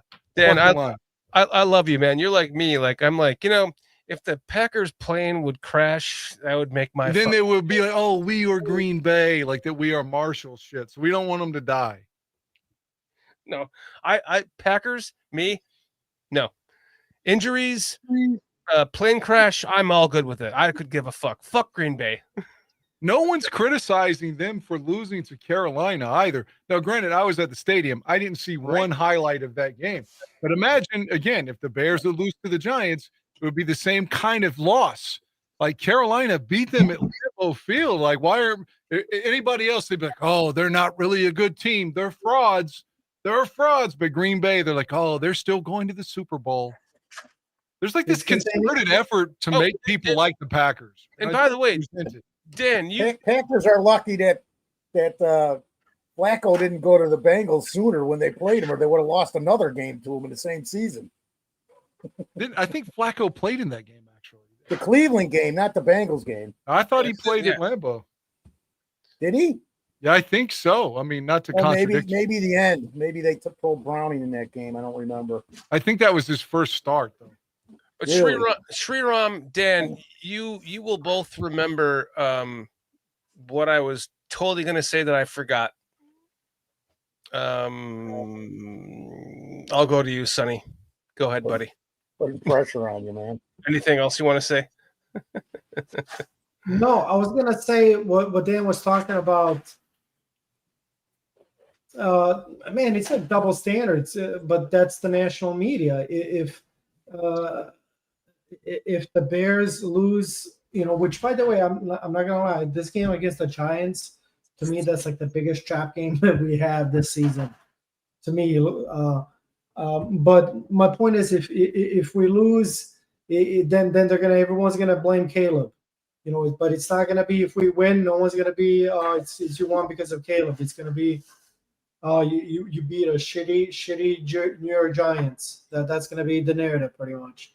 And but one thing that I wanted to also mention that what I can't remember her name, but it was that Raiders game at halftime.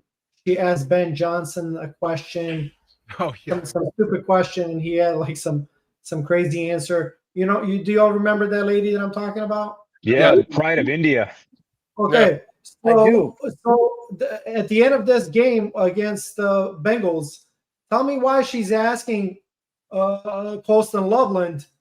Oh, so one of the questions is, so do you think this will get some of the Chicago fans off of Caleb Williams' shoulder? Kind of like it's like they themselves are pushing this narrative, and sadly, some Bears fans are falling for it. But my point is, like, they can't leave it at like, bro, what a great catch you had. And you ran 58 yards and you won. No, that's not the narrative. The narrative is, the ending question is, it has to do with Caleb having so fucking annoying, isn't it? Can you imagine Kelsey runs for 58 yards? Do you think the commentator asked Kelsey at the end of the game, so do you think this comes down with Kansas City fans with Mahomes? It's like, what the fuck? No, they'll be talking about how, what was the feeling? It was the feeling like, you know what I'm saying? So conversely, it's double standards when it comes to Chicago. Jordan Love can throw 4 interceptions, can throw 4 picks, and they're still on this. They're on this Brett Favre to Aaron Rodgers to Jordan Love. Like, just They so badly want to play that long. I'm sorry. Yeah, Like, it doesn't matter how poorly he plays. They constantly suck this guy off. I called them, and so far he hasn't proved me wrong. But to me, he's Dak Prescott Jr. because he'll have a game where you're like, man, damn, the kid's like killing it out there. But then he'll have a game like it's like, what the hell are you doing? And it's like Dak Prescott. It's like he's good, but not good enough to win with. You don't win really because of him per se. Sometimes you do. It's like he's definitely not Aaron Rodgers. Yeah, I mean, I think we've all seen our share of Aaron Rodgers, unfortunately. But we're going to see him again in Week 12, which I wish he was hurt. He always throws these ducks. My Lord, like to me, he's like always seems like he's like so lucky that he doesn't get picked off more. It's like they're floating in the air forever. It's like, man, like a safety. It's like just someone catch it. He had three of those that were caught by Packers players, not in the Carolina game the week before that. I'm watching because I get stuck watching a Packers game all the time in Chicago. It's like a national game. You have to watch it. Foster, really quick. Yeah, I'll have some egg rolls, some pin ping dong, and I'll have that Charbonnet. A glass of sac Charbonnet. What's up, Tin Pan? Thanks for hanging out with us tonight. Go ahead. I'm sorry. We had to do that. Tin Pan. He put up like 3 lame ducks in that game. That one, I'm sitting here going, oh my God, if that was the Bears doing that, all 3 of them would have been picked. And they were all caught for big gainers, man. Love's just inconsistent, man. He hasn't been consistent with his passes the last 2 seasons I've been watching him. You remember like I said, I get stuck watching a lot of games. They show a lot of Packers games here. I know I'm bouncing around. We remember when Corey Wooten had the sack to end Brett Favre's career on Monday Night Football. Granted, that was in Minnesota. But I hope somehow, some way, the Bears end Aaron Rodgers' career on the turf at Soldier Field coming up in a few weeks. They're like, oh my goodness, bring the cart. His fucking leg is looking like Joe Theismann. I want something like that. And Dan Aguire, are you doing the discount double check belt celebration after that happens? No. I want nothing to do with him or Mahomes or that guy, Jake from State Farm. Fuck that guy. But you're going right back to the original. It's a fraud Jake. There was a different Jake before. Hey, the other guy was some white dude before. Yeah. He lives in Southern Illinois, dude. I checked them all out just because I'm like, what happened to the real Jake? They just made him disappear, man. Sorry. Like my original comment, like I could give a fuck. Like I don't applaud injuries, but if they happen to the Packers, I'm all in. Like fuck you, Green Bay. I'm sick of you ruining my right, Dan? Rodgers. He may be ruining our entire lives for the last fucking 30 years. Just fuck off and die. Shit. Fuck Green Bay. Shit. Fuck Green Bay. Shit. Fuck Green Bay. Have a losing season for once in your fucking existence in my lifetime, please. It would be nice if for his last game at Soldier Field, you got this queen. I mean, not well then, but they just I would love to see the Bears kick the Steelers' ass, like a 41-20 game or something like that, man.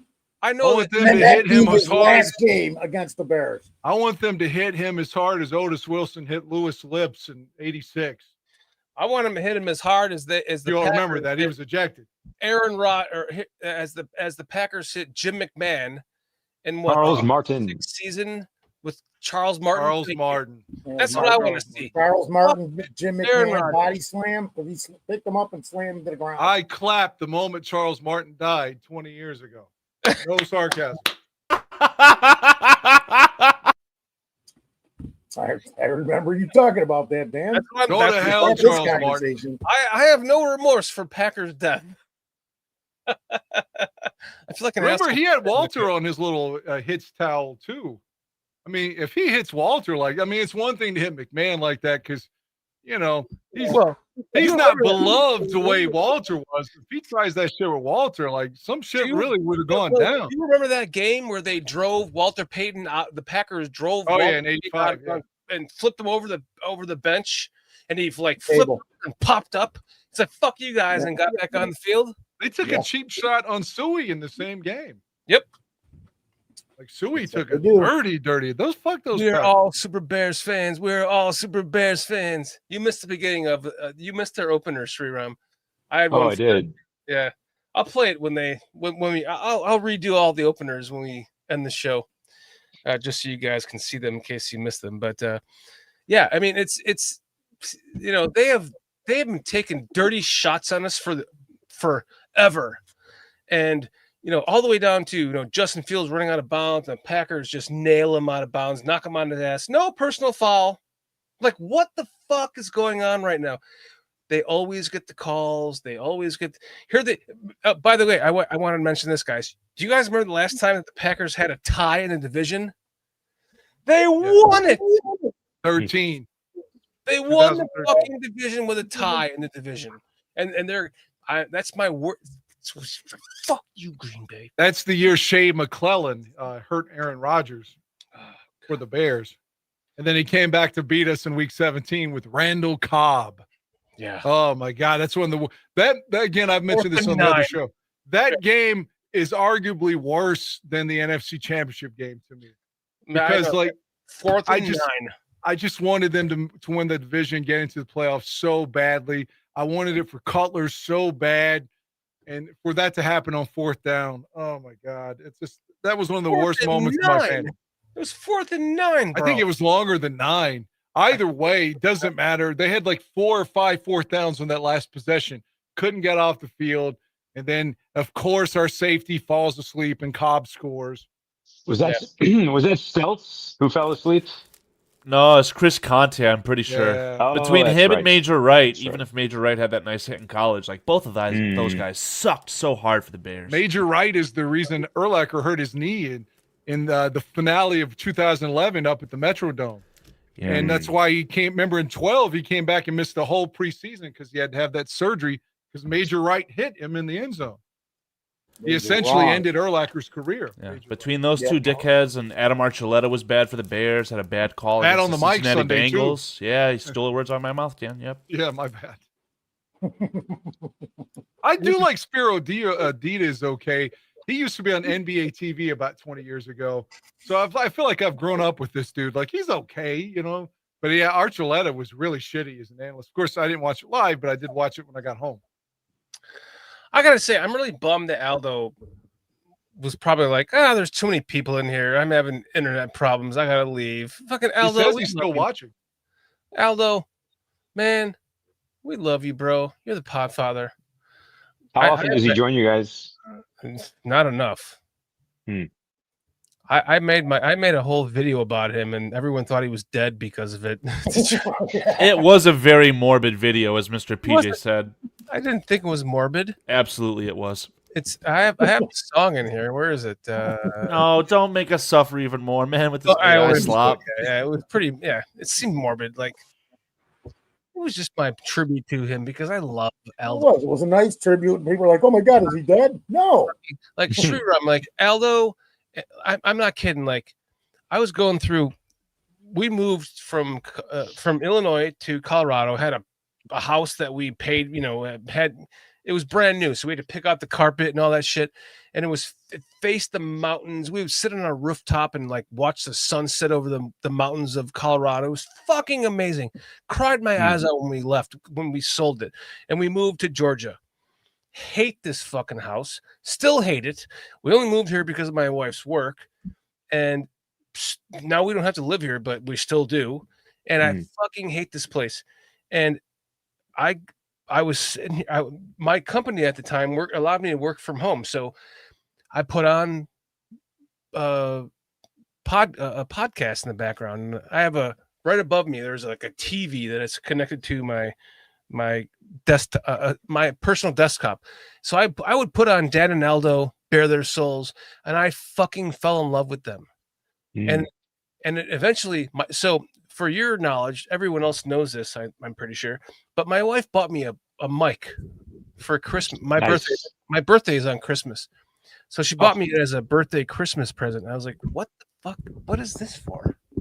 What do you want? What am I supposed to do? She's like, make a Bears podcast so you can stop talking to me about the Bears. And I go, sweet of her, man. So sweet. And no, I go, What's There's other motives in it, man. There's other motives in it, Tree. Go ahead. I literally did not know what a podcast was. I'm like, what's a podcast? She's like, online. I'm like, nope, no idea. and then Aldo and Dan were the first ones that I found. I'm sitting here working my ass off. We gutted our house and we were redoing everything ourselves. And I'm sitting here working, just like, oh my God, I can't get through my day. I put on this TV above me, Dan and Aldo. One of our first shows, I wonder if this is the one that made you like it. We were discussing who got more pussy between the Bears coaches. We were like, Dick Duran, Dave wants that. And we were like, who got laid more? And we're breaking it down. I think our consensus was Tressman had the least amount of pussy. Absolutely. So, I guarantee that's what you like. Had women throwing themselves at him every sidewalk he walked on. I guarantee it. And then Sonny became friends with Dan because of that podcast too. And amazing. Here we are sitting here 4 years later, 4 years. Wow. Yeah. I just wish Aldo didn't have to leave. Well, we love crazy you. thing too, guys, and I know the audience knows this, but on that very same show, that same Tuesday night show, or no, whatever it was. At the time, it was a Tuesday at the time, yeah. Yeah. So that's where I started talking to PJ, and that's how I met PJ. And I had been talking to PJ before I even knew who Dan was. And then we all knew who Dan and Aldo were. Aldo asked me to join the Barroom Network, and so we actually broadcast our show from the Barroom Network and got all these amazing chat members, that are in here right now. They're all from the Barroom. They're all from Aldo and Dan, and it's just like it's just come full circle right now that we are sitting here with like all these amazing fans that are all fans of the Bears and Aldo and Dan first of all, and then like now we're like full circle where Dan and Aldo was on the show. I just wish Aldo could finish it out with us. Aldo, can you please come back at least to sign off with us, man? If he does, I have something to share with him. So either this time or some other time when he's with you guys, and if I'm also around, I have something to share with Aldo as well. So, okay, awesome. I think he will come back by hearing that because it's literally, it's just, I don't even know. I could add to this if you like. Now it's a little dark and dour, but it's true. It's authentic. I've been married 2 times, which is embarrassing, but I was going through a divorce in 2018. And you and I are the same. We were going through the same thing at the same time almost, by the way. Go ahead. Well, it was a year and a half to get it done. And, I'm not trying to, again, get some kind of sympathy or what have you, but I was just really down at the time and, was looking at things online, like where's the best place to shoot myself to ensure that I die? I'm not kidding. I'm not trying to be dramatic or anything. You get the point. Is I was really down. So as down as you could possibly be. Yes. And I was sitting in my living room. Again, I work nights, so I'm nocturnal. So I was just looking for anything. Like if there's a God, please fucking save me. Anybody, anything. And I was like looking through Google, just trying to find something to read. And I saw that there was this podcast that had Kyle Long and Akeem Hicks on it. And I didn't know anything about it. It was called 100 Proof. And it had Phil and Shane and Aldo.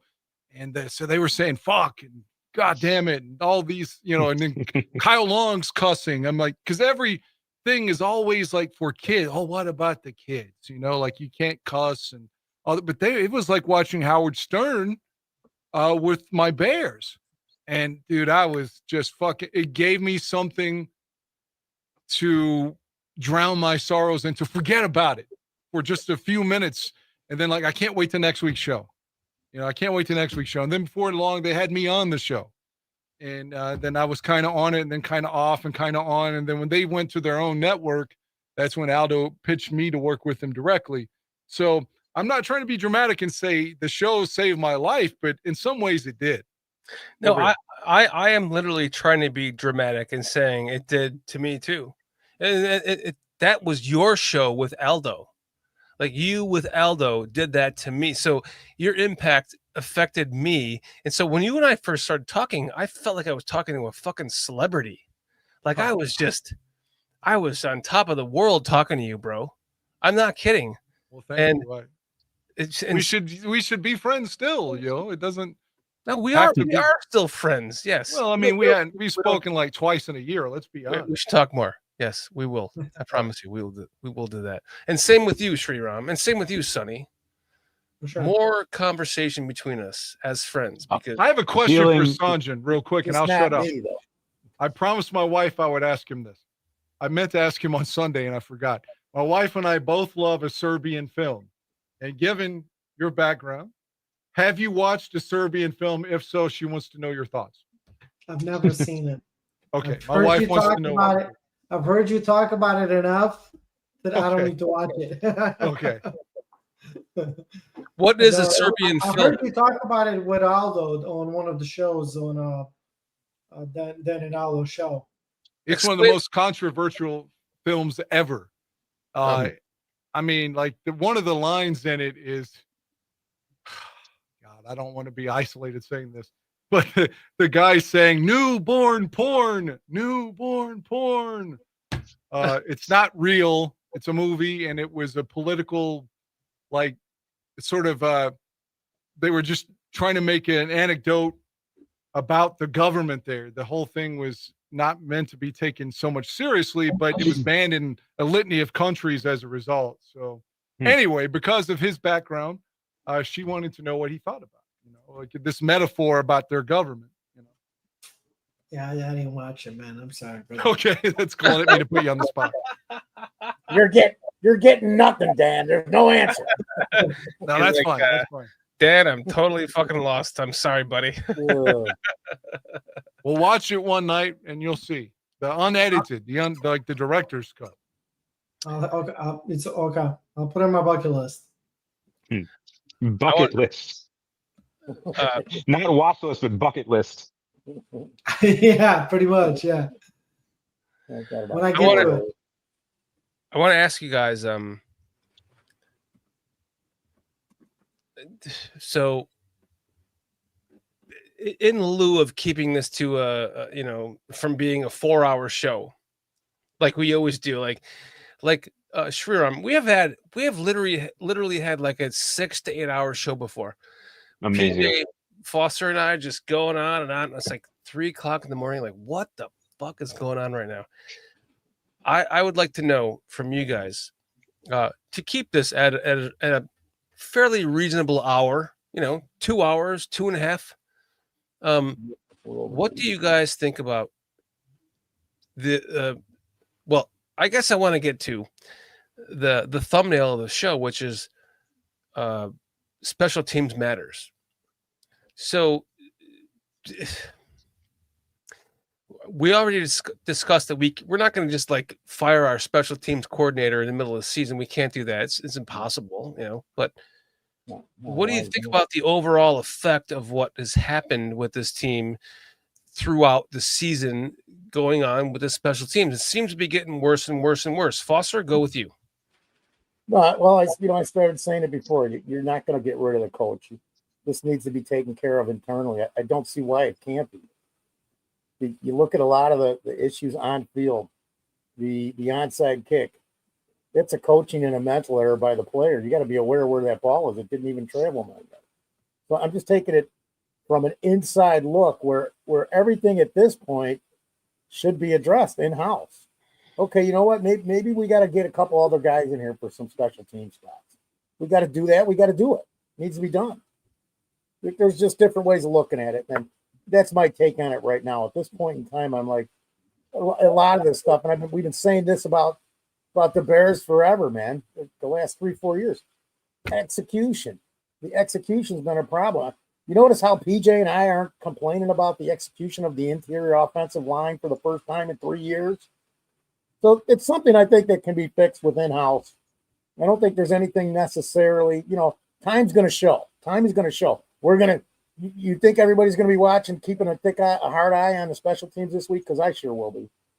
God forbid there's got to be another onside kick by either team again at the end of the game. So I'm going to go with it's something that coaching should be able to take care of, man. Johnson's got to talk to Hightower, and then it's got to be relayed to these guys, whatever the issues are. Because we got to do the same thing with the offense and the defense with the penalties. So a lot of the biggest issues, I think, with this team, outside of the 3 or 4 people that we don't have on the team yet or that are not, because I don't know, I'm talking about offense and defense, but more so defense right now. You've got to adjust it the best way you can at this time of the year, and that is to go back to the fundamentals, man. These guys got to know what they're doing. Because apparently when I see some of the blocking and some of the things they're doing on special teams, low kicks. Okay, why is the angle bad? Is Santos hurt? Was it a bad snap? Whatever. These kinds of things got to be addressed, and they're all happening. Everything I just said, it's been happening throughout the season. We've watched it. So address it in house.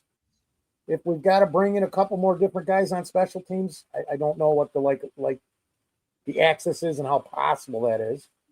We got to do that, and then just keep an eye on it because it needs to improve. And why can't it improve? Tell me why it can't improve with what we have.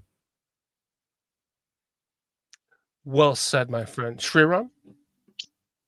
So this is special teams, unfortunately, from where I stand, is very complicated. Not in terms of what the problems are. It's clear to see that we have issues, consistent issues with kick coverage, more so than punt coverage. Our punt coverage has been average at the bare minimum, most cases better than average for the majority of games, if you ask me. Where I see the issue being complicated, almost it starts with Cairo. We had previously mentioned the idea of letting Moody start, for example, and then putting Cairo on. I think the idea was put him on IR for 4 games, see what Moody can do. I like that idea a lot. I have this, it might be an irrational fear that Cairo becomes the next Robbie Gould.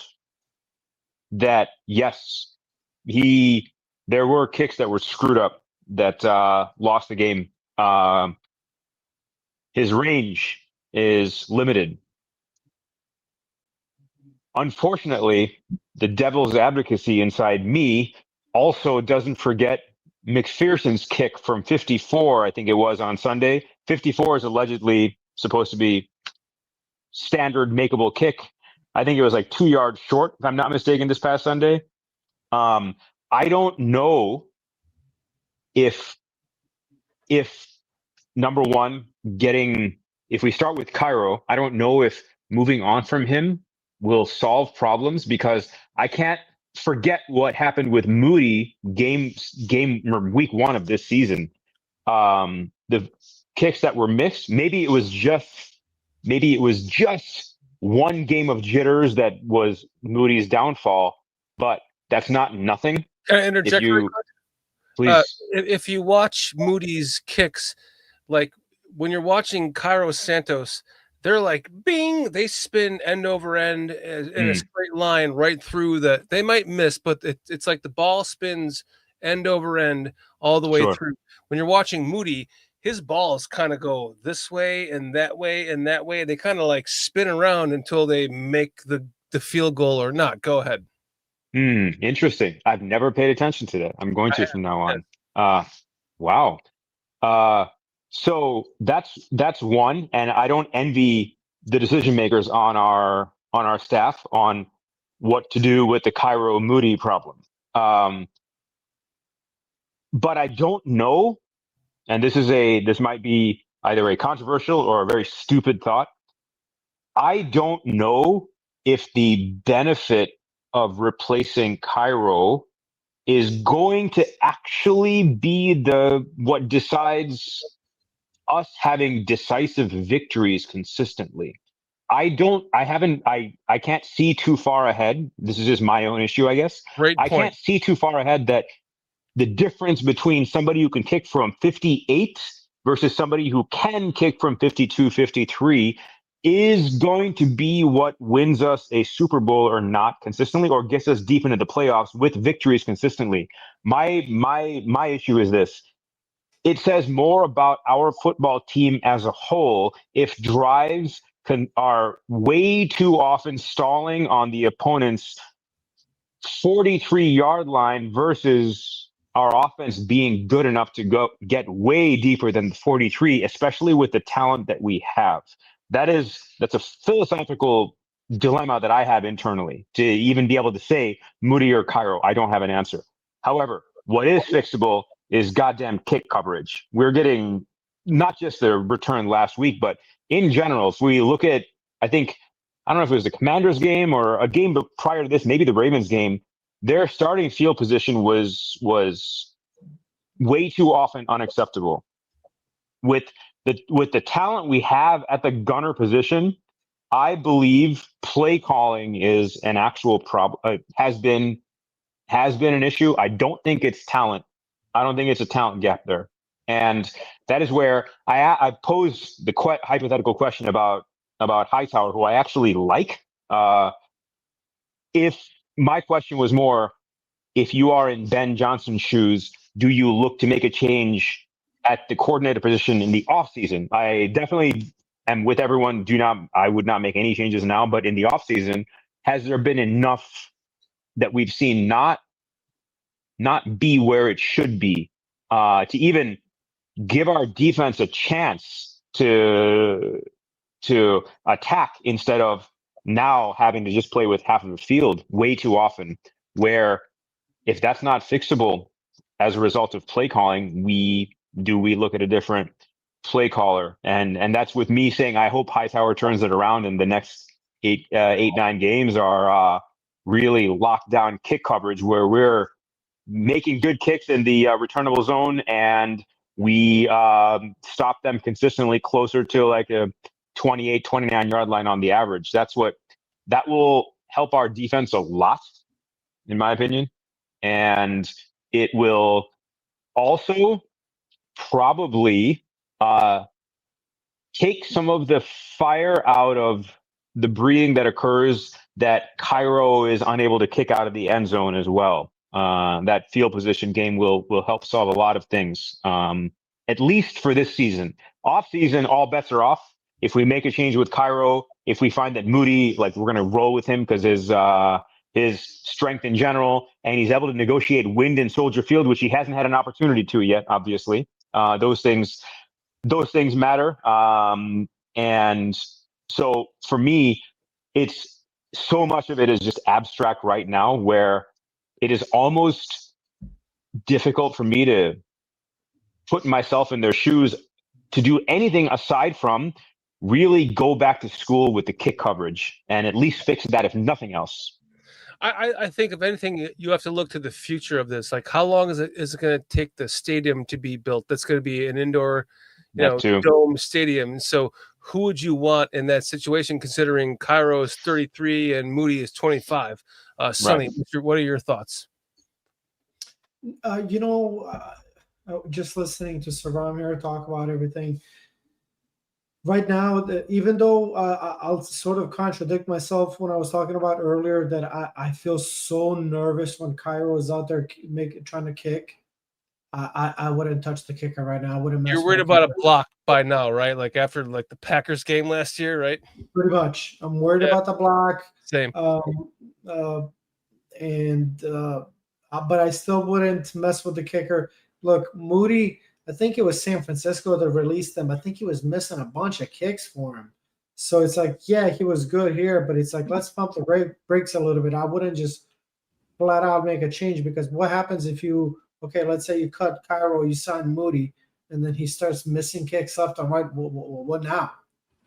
Now, I will tell you, I'll try to keep it short as I can, Shorty. No, take your time. You haven't talked nearly enough, man. Take the fucking show right now. You got like 20 minutes. No, but I was gonna say, I don't think I don't think Bears are, like, as they say, kicker away from being playoff team. No, that's our least of our worries, man. to Foster's point, and I think Sriram earlier as well. Yeah, you don't touch anything now until the end of the season when it comes to coaching. Right now, you try to do everything you can to figure out what's the problem here, what the solution is to try to fix this.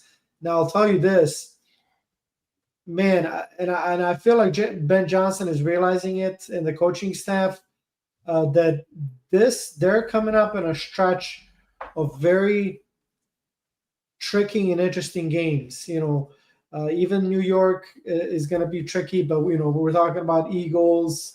We're talking about teams that you're going to have to clean up the special teams game if you want a playoff shot, because it's going to become real important here in the divisional games, especially that our special team game is on point, as well as the other phases of the game. But come on, you don't want to start off a game like we did in against this last game against the Bengals, where you're like 7-0 out of the gate. That's just that's horrific. It's not sustainable to try to be able to make the playoffs, especially against a bit more serious teams, is what I'm trying to say. Well said. Denny boy, how about your thoughts? Moody's kicked 8 of 9 for us in the 2 games that he's played, Washington and New Orleans.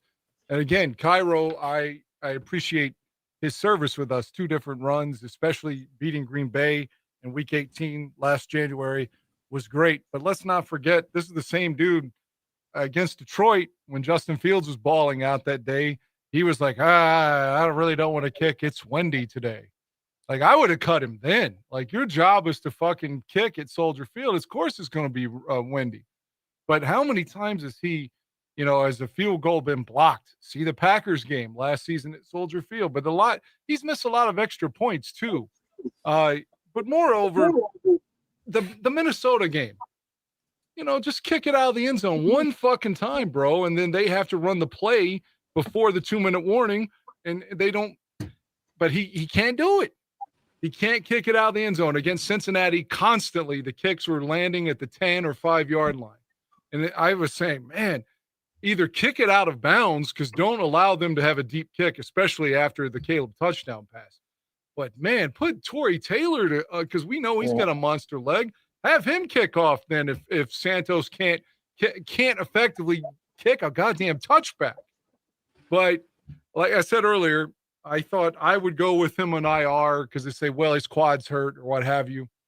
And then if Moody struggles, then you go back to Cairo. But if he's successful, you can just say, okay, Cairo, you're out for the season and stick with Moody. Because I worry, because look at Eddie Pinheiro, for example. I was ready for Pinheiro to be gone, and he's kicking his ass off in San Francisco right now. No, 57-yarder, Dan, the other day. I wanted him as our kicker, Dan. I'm the opposite. I wanted him as our kicker. Well, I don't remember the San Diego game in 19 when he couldn't make a fucking 41-yarder and lost. But then you found out Nagy set him up on the wrong hash mark.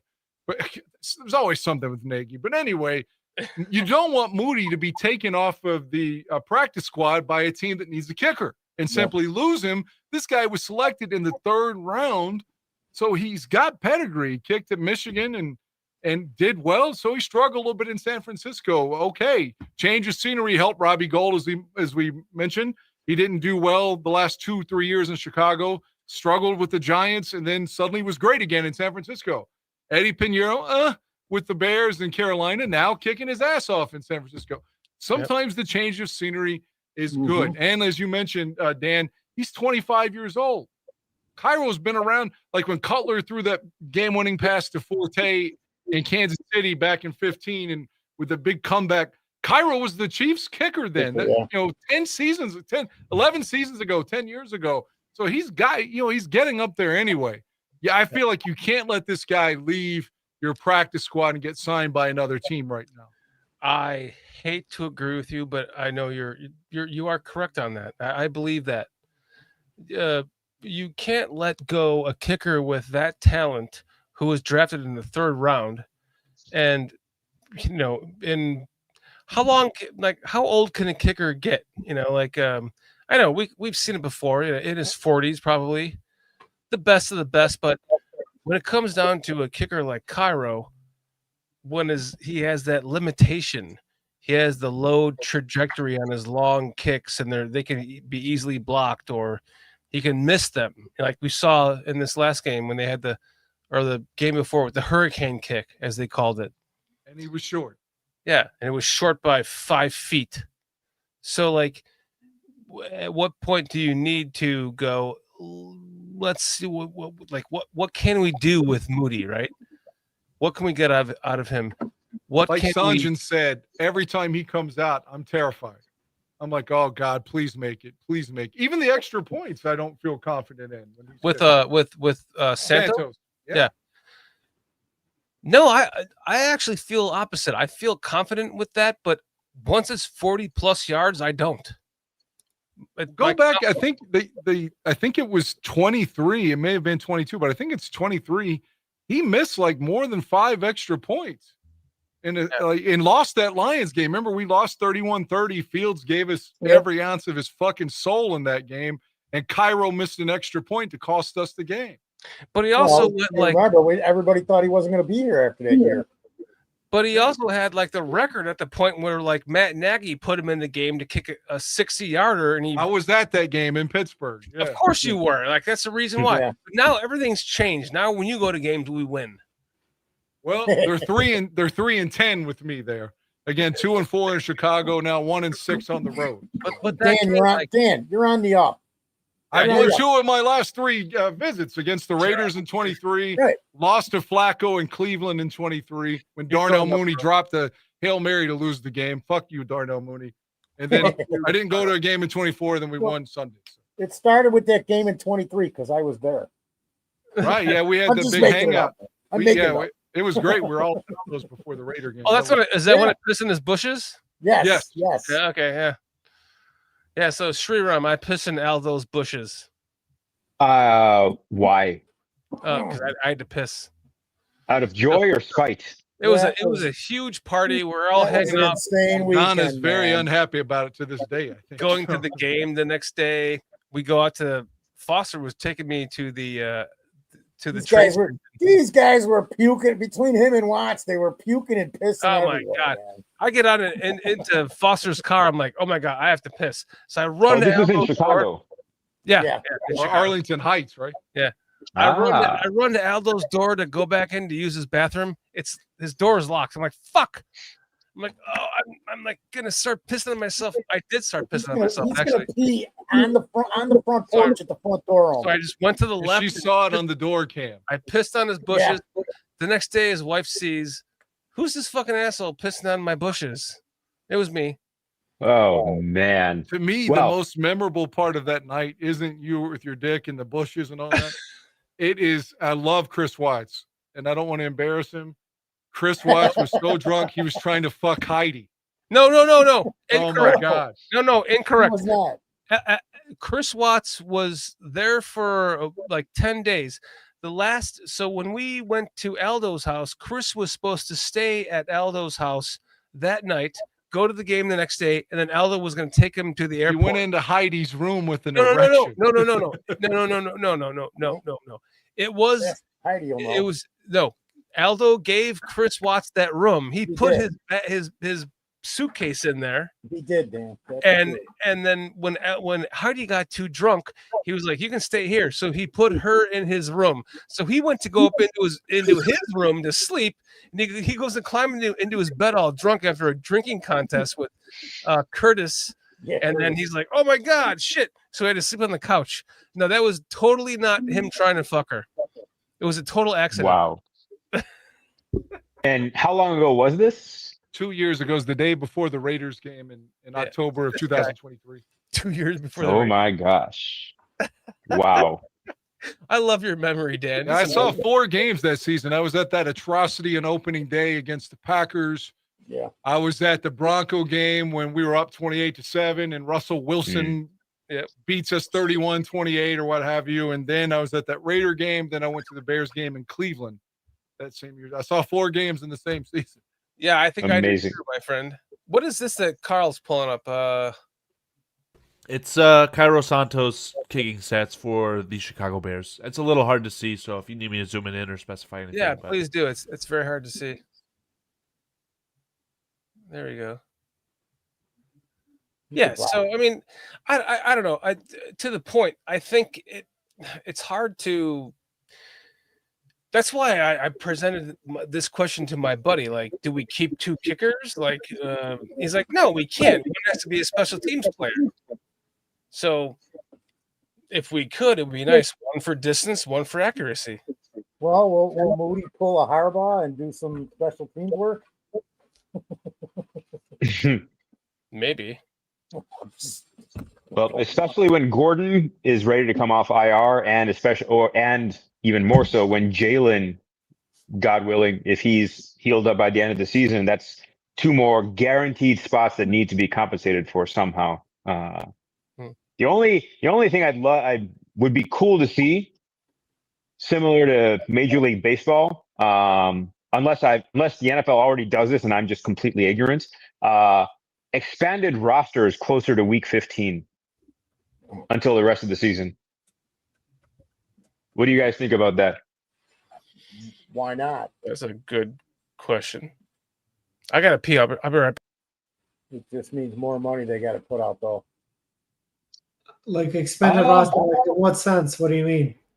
Like in baseball, I believe right before the playoffs, you're allowed to either it's the last month before it's the September playoffs. because the minor league system, the minor league season has ended. Yeah. So you're allowed to bring a lot of those minor leaguers up, but if you don't have them on the roster by like September 1st, you can't include them on your postseason roster. But anyway, your point, the point is you can add depth because the minor league season has concluded. So where I was going with that was for playoff teams, especially, and this would seem to make sense for the league itself because they would probably appreciate if by the time the playoffs start, the teams that are in are more healthy than less healthy, and if they did allow maybe expanded rosters for let's just even say the last couple of games of the regular season, if there are marquee players on guaranteed playoff teams that could get a rest for a couple of games for teams that are already clinched, already got their high spot in the bracket, it might make sense, at least for those last couple of games, to, number one, give other players a shot who hadn't played all season, especially if the season's already good to go, but still have the start, like the marquee players sitting right behind the depth chart, still maybe active for 4 games, just in the name of, I guess, preservation of health, especially when the games might not be as consequential. It might make no sense because we're talking 17 games versus 162. That's a little bit of a difference. But I was wondering about that. I also wonder about some of those things only because maybe this is just a cognitive dissonance that I have, but are we seeing as a whole more sensitive injuries in general these days than maybe what we saw 20 years ago, 30 years ago? Or were we just lucky to witness warriors on a different level in the 80s and 90s, especially compared to now, who and didn't cortisone shots? Yeah, that too. Maybe that's what it is. I don't know, man. It's a good point, though. It's something. Carl put a thing up in the chat, so we'll get some answers to see if people agree with that. He put what do you call it? Whatever it is, man. And speaking of injuries, I do have a question for all of you. And this is something I noticed during the games, the past 4, 5, 6 games, maybe. You had mentioned the defense, Foster, as concerning you. Do you have the same feeling that I do, that TJ Edwards, when he came back, I don't know if he came back fully healthy? And the reason I mentioned that is we almost never hear his name announced during games as great question. He made the tackle. He's tipped passes that Tremaine has intercepted, but aside from that, in previous years, we would guarantee one play a game where he absolutely would slaughter a running back or a tight end who caught a pass down in the flat, or absolutely destroyed a quarterback at least once every 1 or 2 games. Now he's hurt again. Oh yeah, he is. He was on the report this week. So I wonder if he's never actually been fully healthy this season. Wouldn't it be nice if we had a 4th-round linebacker to fill the gap there for an injured TJ Edwards? You mean one that runs really fast? Yeah, that would be nice. Yeah. That's hypocrisy. Hippolyte. So, is he hurt, or has he just been inactive every single game? Thought he was on the injury report. I thought he was hurt. Yeah, I'm like 95% sure he's hurt. Yeah, I thought he was hurt and coming back. Yeah, just coming back now. Oh, we're talking about Hippolyte, right? Yep. Incorrect. Hippolyte's just been a healthy scratch, so he's just simply not good enough. Wow. Well, at least what do you guys think of Sewell? Do you think he is good enough to be a mid to long-term answer? It was definitely his man that caught the last touchdown. Yes, that is true. Again, that is true. That one play shouldn't answer the question, but I'm not one of the guys that's breaking down the tape and all that shit, so I can't give you a great answer to that. I've been impressed by him, all things considered. But I mean, you could always use an upgrade, I suppose. But he's definitely looked better under this coaching regime as opposed to Eberflus. Yes. Do you think he's an upgrade to Sanborn? That's $1 million question, I guess. Yes. Well, not really $1 million question, but a question. I think so. As do I. I really like how he closed and hit consistently for the majority of the games this season. When you do see him make a play, I like what I've seen. I have a feeling his zone coverage skills need some more practice and reps, as we saw from that last touchdown. But I concur.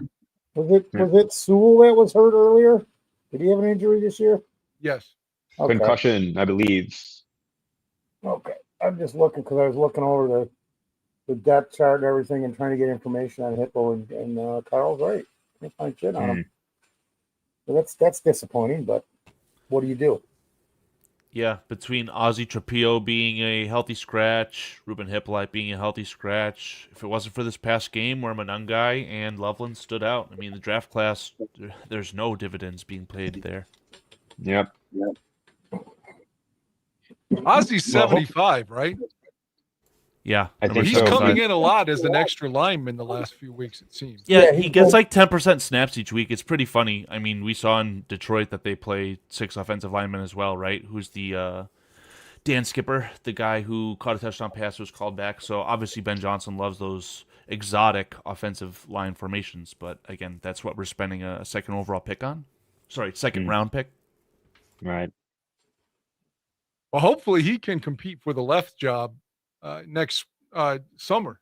But I mean, I don't know, because he looks like Darnell Wright is going to be fine at right tackle. Yeah. And the Canadian Eagles giving us what he's got. But I mean, I don't know if he's the answer at left tackle. Right. I would much rather have that undrafted free agent and that really low salary be spent on your rotational third tackle, your swing tackle. But like, you already spent the second round pick on Ozzie, right? So it's like, do you give him another chance?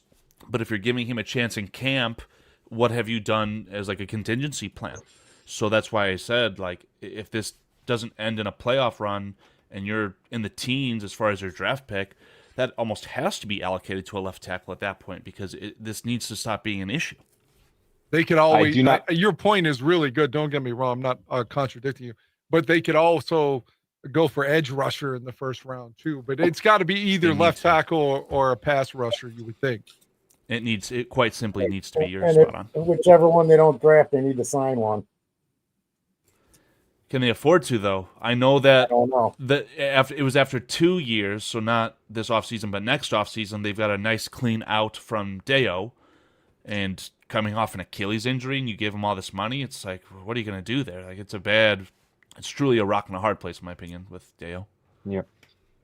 Dan, do you say this offseason edge rusher or a DT who can come close to the pedigree of a Jalen Carter, if that exists this offseason? What do you, if you have a pick in, like, let's say 13 or 14, which one do you go with? Let's say you have both equally scouted. I think, what is it? Are you asking me the edge rusher or defensive tackle, or are you also including offensive left tackle in there too? I am so hell bent on getting our defensive line to be monsters. So my question in this case will just solely be on the defensive side, let's say. Because I was going to say I would go left tackle, because they went, before they drafted Darnell Wright, they hadn't drafted an offensive lineman in the first round since like 83 or something. Yeah, 40 years, and then they drafted Stan Thomas so high in like the second round, and he was terrible. Yes. Okay. I guess I would go with you. Well, first off, our second round pick this year, we don't know what he is. He's out for the year. I guess I would go for the quote unquote edge rusher, and you can sign somebody on the inside at a more affordable rate than the experienced pass rusher.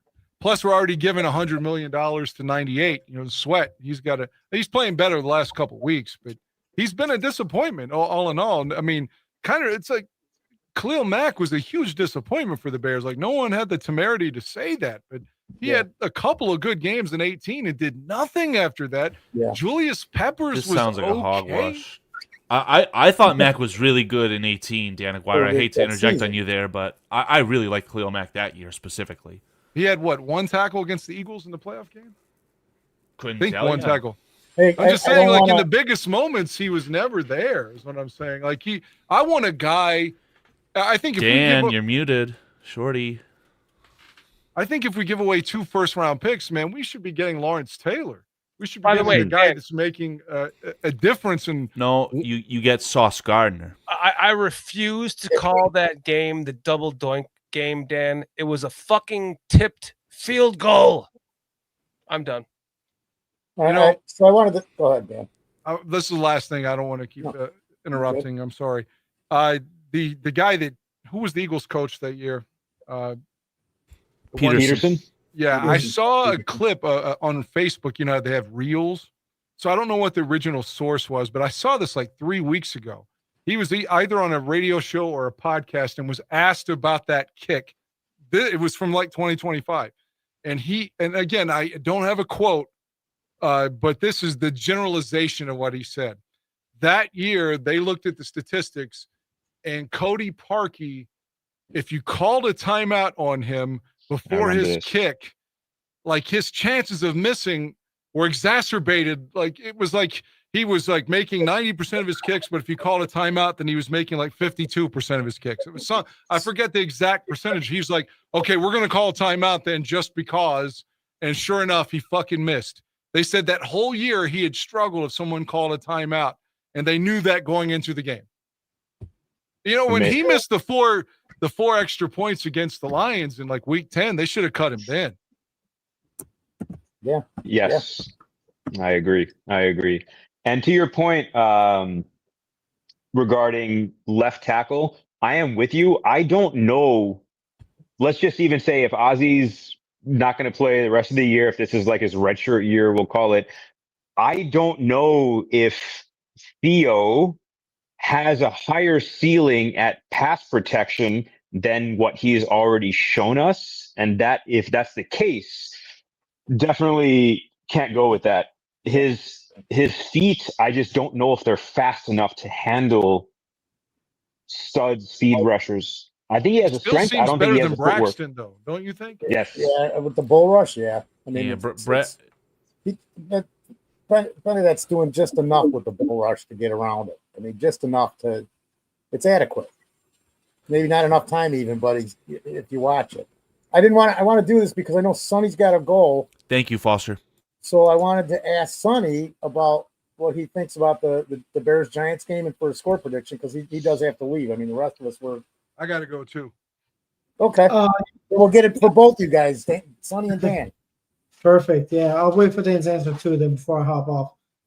You know what? I predict a win, but as I mentioned earlier, and to many of my friends, this seems like a trap game because a lot of Bears fans on Twitter, when I talk to, they're all talking about the next divisional games that are coming, the Steeler games that's coming, the Eagles. Like no one is talking about the Giants because they lost Malik Neighbors, they lost the Scatterboo, whatever his name was. But they got the spark with that quarterback, man, and that's all it takes. We should know that. So we should be winning. On the paper, it looks like we should win. So I'm gonna go with the W here. Isn't Dart like running for 50 yards and scoring like a touchdown almost every game that he started? It's something insane like that. Yeah. What's your score prediction then? I'm gonna go 24-17 for the Bears. All right. I'm going 38-17. Damn. Dan? Because you guys have to leave sooner. Yeah, so I don't like predicting scores, but if I have to, just for the sake of it, because it seems like the scores are always a little strange anyway now. Like they go for 2 here or they miss an extra point there. So I'll say something like 29-17 Bears. Like I think they'll find a way. But I don't think it'll be a blowout, and I wouldn't be surprised if Santos misses a few kicks because I feel like that's the way he's trending. I think it's trending that way that he's going to get cut. I think that goes back to our special teams talk about him over Moody, right? It's like he's kind of on the downslide right now. Like if you want to like get your kicker of the future, right? What were you saying, Sonny? I was just gonna say, if he starts missing kicks, he's done. Writing's on the wall. I hate to say it, but his leash is short. Maybe in one game. Yeah, he lost the Minnesota game single-handedly. Yeah, and almost lost the kickoff team. He's killing the kickoff coverage. Like all of his kicks are short. Shit. What? He got one. He got one in the end zone. They are shit kicks. You're right. Yes. At this point, like I said, I would just fucking kick out of bounds and take the penalty. Exactly. They're going to start farther back than they would if Santos kicked it off. Yes, I agree. I don't mean to be down on him, but I mean, it's like if we're just keeping him because of reputation now, it almost feels like it's like Eddie Jackson. Oh, but he was so good in 2018.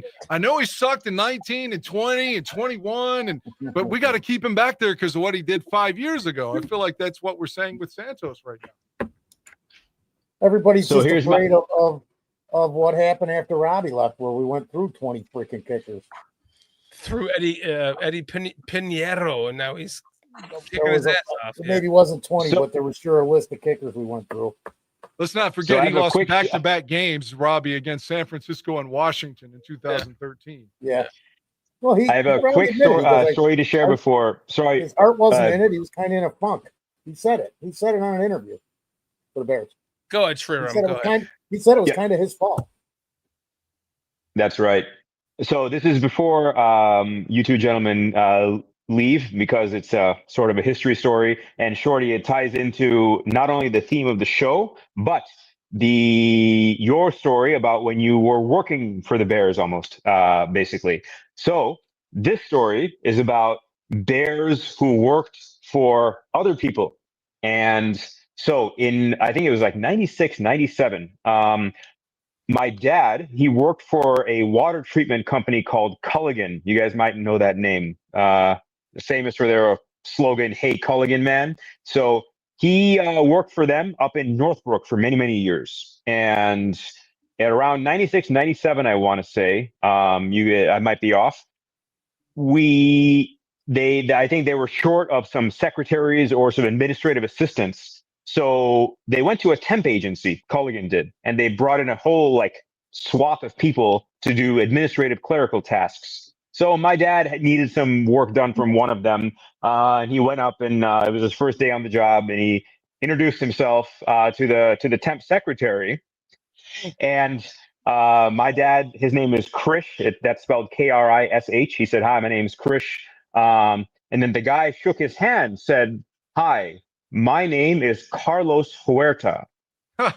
Carlos Huerta, the place kicker, who replaced Kevin Butler and shit the bed. He ended up being at a temp agency, getting a job as a secretary, as a temp job up in Northbrook while he was like looking for other work. So I had to share that because I thought it fit well with everything that we just talked about here. That's excellent.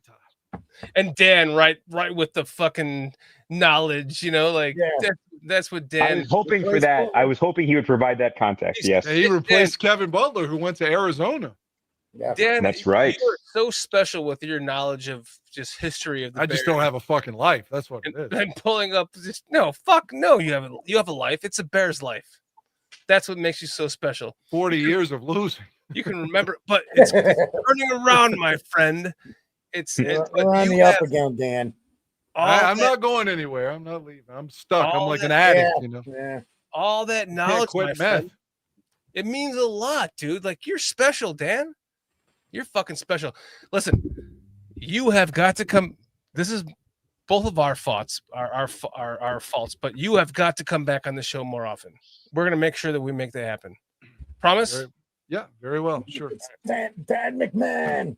Let's talk more, my friend. Like you just being on the show is just your knowledge is. You and Sriram could just have your own damn show. It was great talking with you. I'm in. It was very, very awesome to talk with you. Like I said, we never have spoken before, so I appreciate that. And likewise. And if not for you and Aldo, this doesn't even exist down the road, the way the universe works. So thank you for not only this but everything. So, well, thank you. It was great talking with you, and I want to thank Sanjin too. Again, we've only met a few times in real life, but I appreciate your friendship, sir. And it was great seeing you. I'm glad we've got a couple photos together, and hopefully we'll have some more moving forward. Yeah, same here. Ditto, man. And I want to thank you for the same, Sanjin. Like, you're awesome. You are welcome on this show every time. You have like a VIP pass to come on anytime you want to talk Bears with us.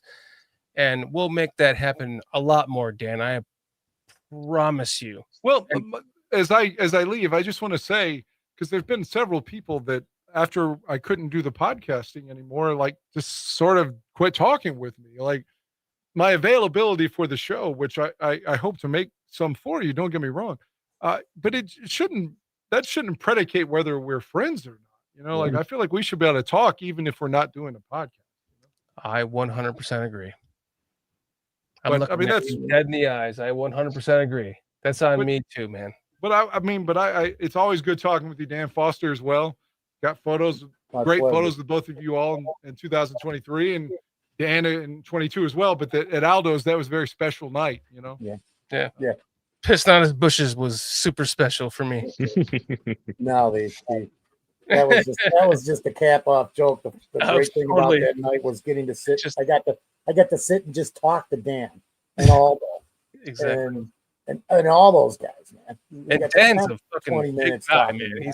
He's a tall dude. I've lost some weight. That's what Sonny told me too. He said, "You've lost some weight there, Dan." So I don't mean big by fat. I mean big by like just big dude. Jesus Christ, I'm a big guy, but you're bigger than me, man. Well, I'm just glad he noticed. Is what I'm saying, because no one's really know. I'm proud. I've worn size 40 waist for 20 plus years, and I'm down to 38 now. So holy crap! I feel like I'm wearing congrats, man! Congrats. I went from a 36 to a 38 to a 40. So good for you, buddy. I'm still right. I'm still right at 300 pounds. I'm 6'5". I'm still right at 300. So, but I've lost fat or like I said, pant size, girth. So I'm very happy about that. I'm 6'2", 230, and I wear a 40. So good for you, buddy. But anyway, gentlemen, it's been great talking with you. It's been my pleasure. And as I leave, my thesis is that was the most special moment I've ever witnessed it live. Again, I'm from West Virginia, so it's not like I get to see the Bears all the time. But I've gone to 13 games and live in any sport, whether I've been to the NBA, been to a plethora of baseball games. That was the most special moment for sport at any sporting event that I ever attended. That Loveland touchdown from Caleb. Still, man, I'm going to remember that my whole fucking life. So glad leave it. to a Michigan tight end, Dan. He's a baller, man. I hate him though. Like Michigan guy, I can't stand him, man. It was a great moment. I've bought his jersey. It hasn't come in yet, but I bought. Me and Dan share effectively the same jersey, right? Because this guy and his drunken self. Oh, I bought one jersey. No, 2 were delivered. Had to give one back, but it's fine. Hey, I bought him and myself a Colson Loveland jersey. I'm gonna wear that on the next show. I should have worn it tonight. Damn it. Hey, last question. I really do got to go. But did you all see there was a podcast recently that Rex Grossman was on? Yes, and I saw that. I did. Rex Barstool. Rex looks like John Santucci now. Like he looks like Tooch. He's got a little. He's got the girth to him, right? He looks. Rex Grossman looks like he ate Rex Grossman. Yeah. He looks like Tooch to me, and I'm not calling Tooch fat. They just have the same hair and beard and Yeah. everything. Yeah. Even just if you just saw him from like the chest up, man, you could. Like Rex is Tooch's son, is what I was thinking. Like he came out of Tooch's fucking dick. Maybe Tooch had a problem, and he one of those porn movies. He didn't wear the condom or whatever. Didn't pull out. I don't know. He's like, I didn't pay $1 in child support to Rex Daniel Grossman, but he is my son. You know, Tooch. You just never know, right? All right, guys, I got to go. Thank you all. Thank I appreciate you, it. Dan. Thank you, man. Stay Really safe, nice meeting man. you. Hope everybody's well. Yes, sir. Thank you all. Sonny, Sanjin, you as well. Good night, guys. we appreciate you, man. Yes, Thank you sir. for hanging out with us tonight, Sonny. Very on, fellas. Great meeting you, Sonny. We love you, my bro. Stay safe, man. Give him their Sonny. You haven't heard the song we made for your opener. Play that for me. I heard it when I was driving in the car. Oh, okay. It was pretty good. I was going to actually tell you. Man, Save us from the AI slop. We don't need the AI slop. Thank you. AI slop. You hear me? That was pretty damn good. I was going to say I've never done that. You know, he likes it. I've never heard. Fuck you, Carl. I mean, I'm not interested in that. Yeah, Carl doesn't like AI produced stuff. With all no. It's ironic because the actual BCP intro is probably the best AI slop that there is out there. Like it's a legitimately nice tune. I like it with the lyrics and everything. I like it. But then it's just been downhill from there. By the way, I should tell you, I meant to tell you even the first time it's very well done. So please stick with that. The show intro, very good. Yeah, it is. First time I heard anyone say my name like that. That was good. Hey, so we're going to give you what you deserve then. Aldo. He is our pod father. And Dan. As you say goodnight. Most impressive voice. And yo, Sanji, well, we have no choice. But to love you, we love you all. We are all Bears fans and we all stand tall. We are all Bears fans and we love you all. We are all Bears fans and we all stand tall. Aldo, Dan, Sanji, fans be making me wanna be exactly who I am. A Super Bears fan. Yo, a Super Bears fan. Yo, a Super Bears fan.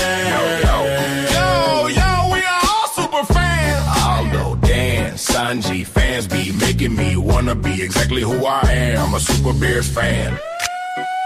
A Super Bears fan. Yo, bear down. Enjoy the flow. Yo, enjoy the process, cause the time is now. The time is now. Oh, and by the way, I just gotta know, are you down with BCP? Yeah, you know me, you're down with BCP. Yeah, you know me, you're down with BCP. Yeah, you know me. Yeah, you know me. Me, BCP. God, BCP. I'm such a great dancer, all right? And we can see you blushing, man. I know you totally enjoy that. You're trying not to show us your red face right now. I'm watching all the viewers just like tick off 25, 24, 27, 26, 19, 17. down to 19. All Down right, to fellas. Have a good our one. best. Later, Sonny. Take care, brother. Yeah. Thank you, Sonny. Good night, buddy. Hey, can we get to? I want to see these polls, man. Oh, are we finally ready? I've been waiting for this moment For the specifically. polls? Let's do this shit. Polls got this shit, brother. Hold on, give me a second. You don't guys sweat, aren't man. ready for this. I have to be honest. You simply aren't ready for what's about to happen. There was a question or two, I think. I guarantee. You're guaranteeing that you're ready for this. I'm not ready for it. Yes. You're not. You're guaranteeing that you're not ready. I'm guaranteeing I'm not ready. By the way, Sriram, I'm telling you, man. You want your own fucking show, bro? I'll make it happen. I don't think I would enjoy that anywhere remotely as much as I enjoy spending time with you guys, man. So what if one of us was on it with you? Okay, so it wouldn't be the same, man. It would have to be all of you, which basically means it's this show right here. You're such a sweetheart, man. Thank you, bro. It's true, and all thanks to you guys. And Carl, have you every time I've joined, are you always handling the business? This is the first time I'm meeting you in real or in person. I'm called the producer. I thought I would be talking more on the show, and Dan doesn't like it, so I find a way. Shut up, Carl. I find a way to bridge the gap between the chat and the show, because sometimes it's not the easiest thing to do when you're trying to be engaged in your conversation. So, as you're seeing right now, Carl's a producer extraordinaire, though, man. Carl is a fucking superstar. Because half of his shit wouldn't get done, or we would mess it up. We had a period where he was gone, and we couldn't get any. We couldn't. I'm out here trying to do this myself on my own channel. I'm like, what the fuck? Where is all this stuff at? Like, what did he do? Like, shit. Well, I'll tell you what. I'm going to throw my name into your hat. If you guys ever do need a backup, in case like any of you guys are not available and need any help, background stuff, do reach out. My background can maybe be of help if you're ever in a pinch. I'm gonna offer you. Shorty, we just got to have him on every other Thursday because I'm usually dead somewhere. I'm gonna offer you. That's the truth. That's the truth. So we're down PJ for a while because he's coaching, and Foster might forget to open his coffin when he takes a nap. Or I could fall up some stairs. Or fall up some stairs. Fracture my wrist. Oh, no. Just the normal things. I can do that stuff. I do it every other week. You have an open invitation to this show, man. You just let me know. In fact, I'll text you and say, you want to join us again? You want to join us again? You want to join us again? You want to join us again? Because you are fucking awesome, bro. Seriously. Well, the feeling is 100% mutual. And whenever I said this last week and I meant it and I mean it again. Whenever you all will have me, I'm totally at your service. Totally. The only thing that would ever get in my way would be family or work emergencies, or if I'm in a shoot or something. But aside from that, I'm totally. This is I don't want to exaggerate by saying this is one of the highlights of my week, but the amount of joy I get by spending time with you guys is unspeakable, I guess you can say, even though I just spoke about it. This guy's got no life at all, huh? Huh, Shorty? He has as much on a Thursday night when the alternative is to watch the Raiders, correct. This is my life. As much life as I do. You guys be happy with an 8-9 season? No. Yes. When you've already got 5 wins? No, not with 8-9. No, fuck no. I'm looking at 10-7 still. If 8-9 and Caleb is again that 45-degree linear progress with ups and downs, and he ends up, let's just say quantifiably 40% better of a quarterback than he was at the beginning of the season, then yes, I would be. I get it, but I don't want to go 3-6 down the tail end of that second half. That's exactly what it is. I don't want to go 3-6. I would have been happy with 8-9 to start the year. I would have been happy with 8-9 to start the year, but now you're 5-3. Should be 6-3 after a home game against the Giants, in my opinion. So, no, I wouldn't be happy with 8-9. No. With the current roster, and I'm talking about our current injury situations, if like it didn't improve, what would you think? Wait, what? If it didn't improve?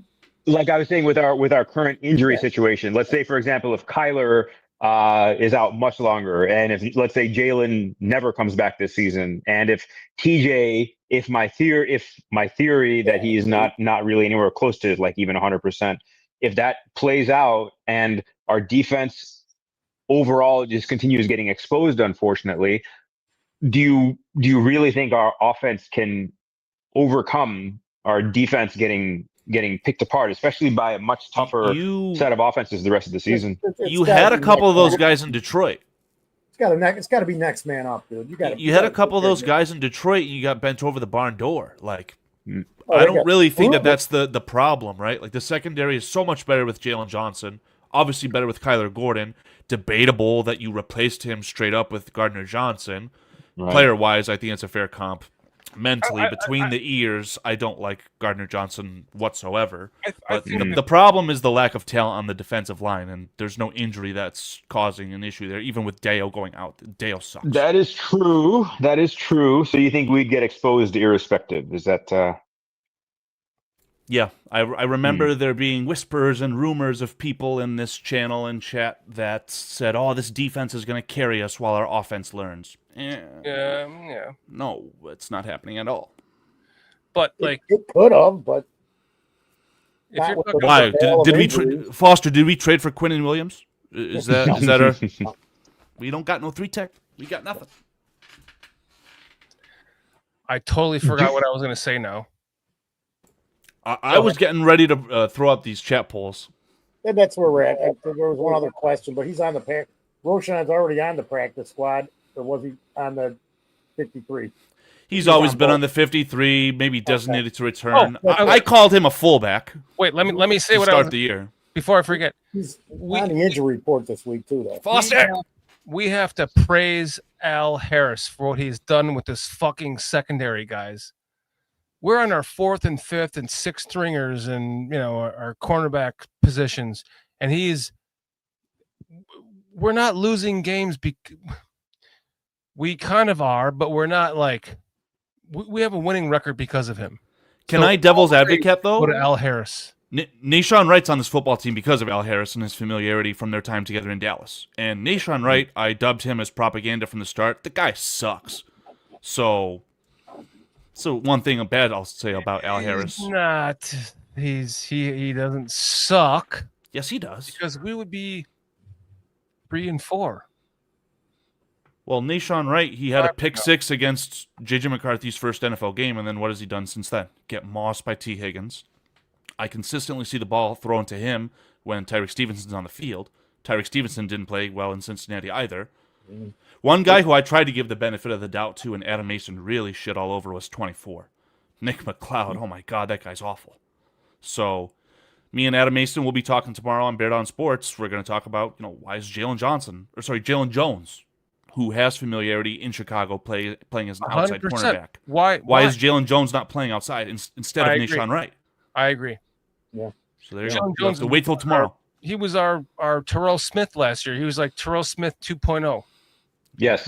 What time you guys on tomorrow, Carl? What time you going on with? Couldn't tell you. Okay. Adam Mason was acting like a very upset Michigan fan today when you guys pissed him off. I thought he was a big fan of Michigan. He's like, "Why are you disrespecting my college kicker?" And chat and left. Like, what the fuck, bro? Well, he got really mad at you guys for dissing on his homegirl, Jake Moody. I got nothing against Moody. I probably want to see him as our kicker. It's just I do too.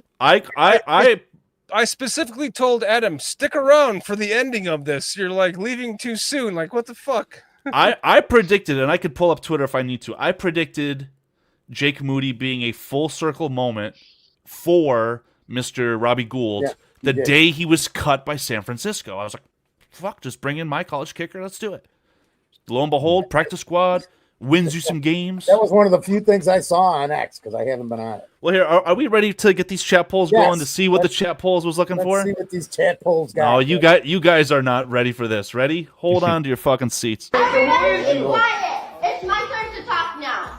And guess what? I want to see everybody's dicks out right now. You heard the lady whip it out. It's time for our polls got this shit results from tonight's chat polls, ladies and gentlemen. This is why Carl. I love the heads on there. Play that again.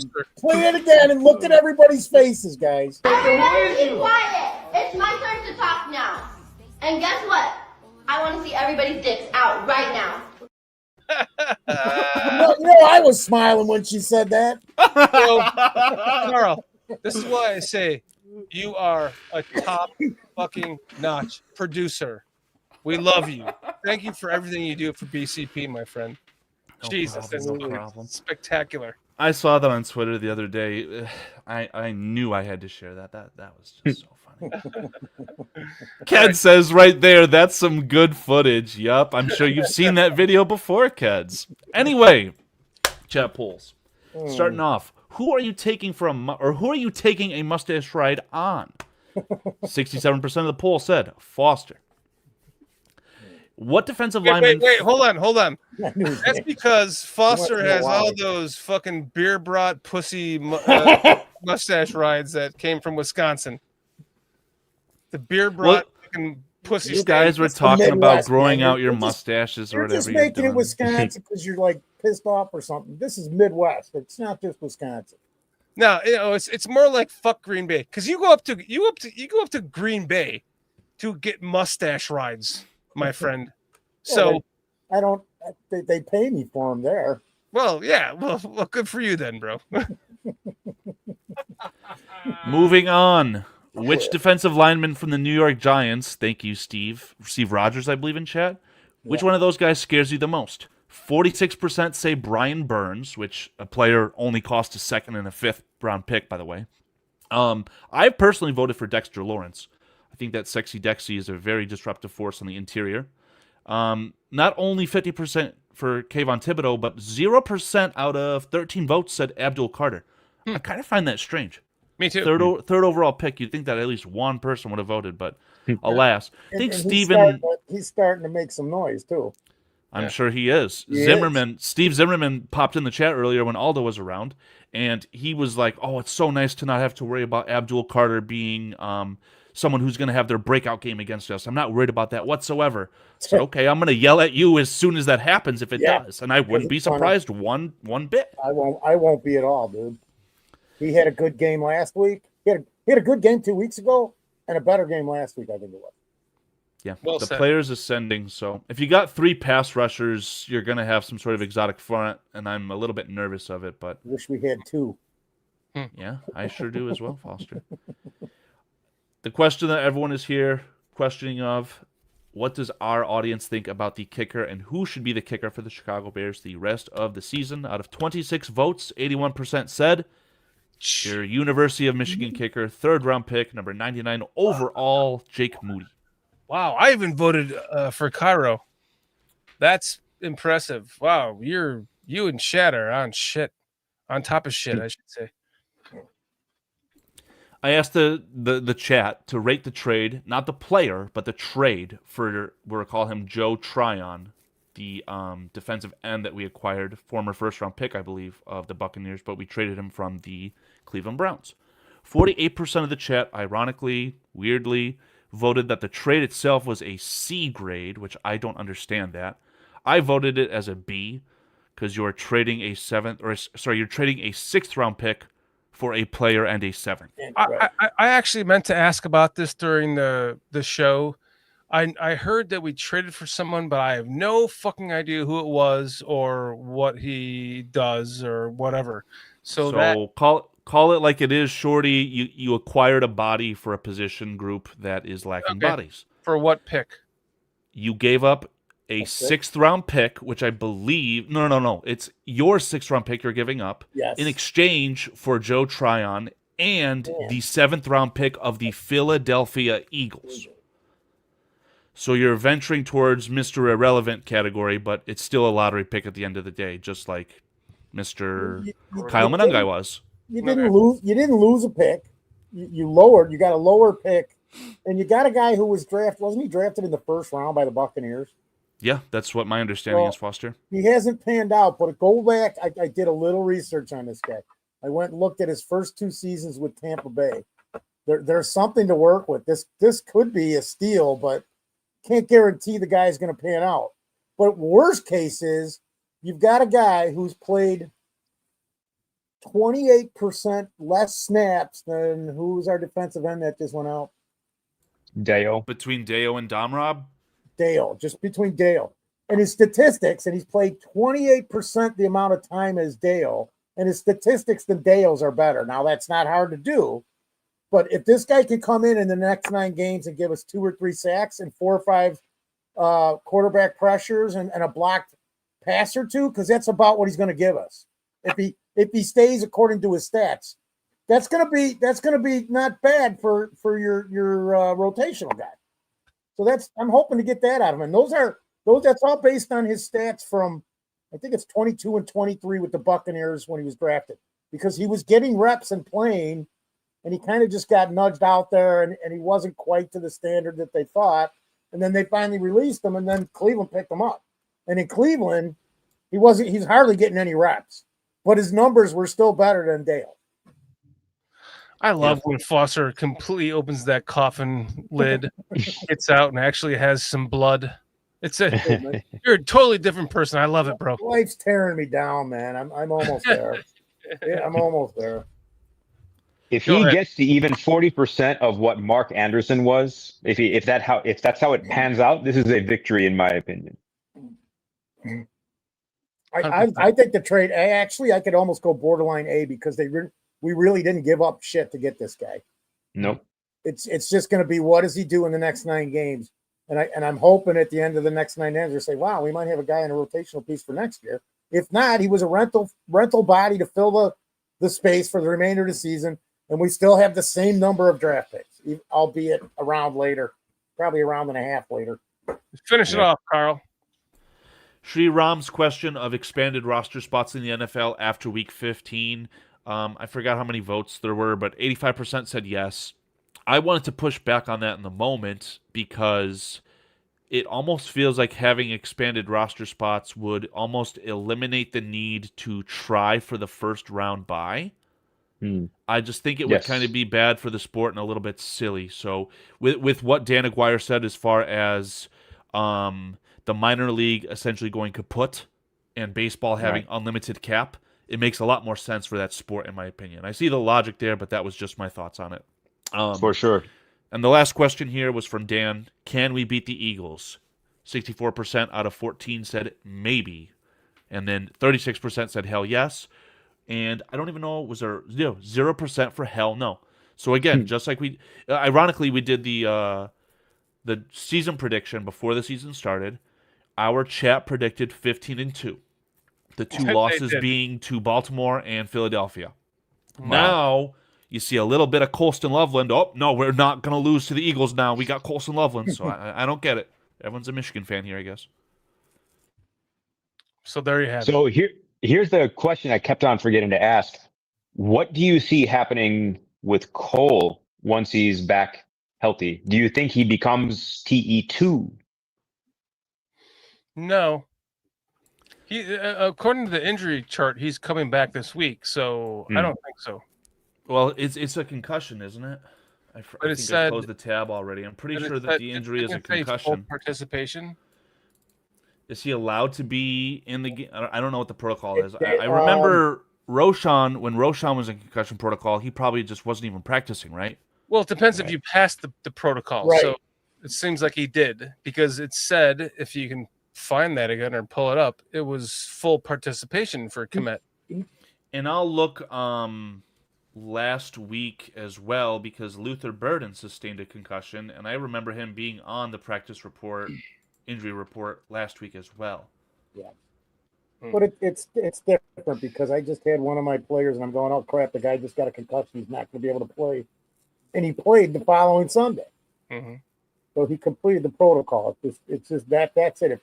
If the protocol that they have in place is complete by Thursday, and you get a partial practice and a full practice, and you're probably playing, as long as that protocol is to their specifications. Seems like he's playing to me. Because a lot of, like, it seems like half the time, if guy's got a concussion, he's not going to play for 2 weeks, and the other half he plays the next week. Or they miss the rest of the season. Brisker. Yeah, well, or they wear that cushioned helmet for 2 years, like Roshan. Yeah, you can't guess it at this point anymore. Roshan's really trying to fight that, by the way. He's got the Guardian cap on, and then he has the Q collar that increases the blood flow to the brain to pad it. That's the real way to prevent the concussions, in my opinion. So that cat's really trying, and he's got, what, like 5 total carries this year? Yeah.